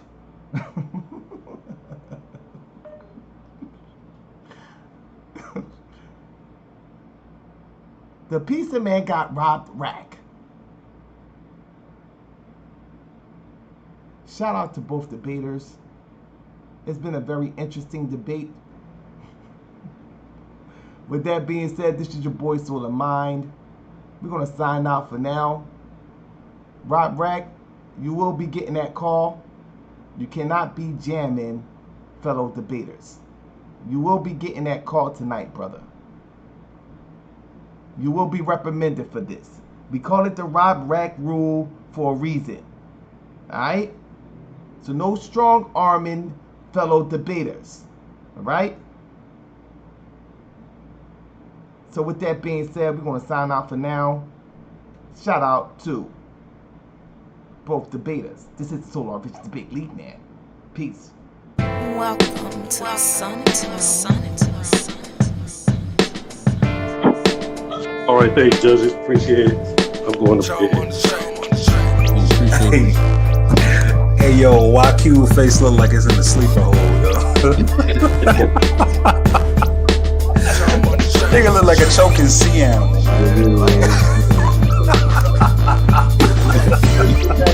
I'm tired, man. I'm sorry. I'm bad, yo. That's funny, man. Hey, yo, man. Hey, Solo the best of these names, man.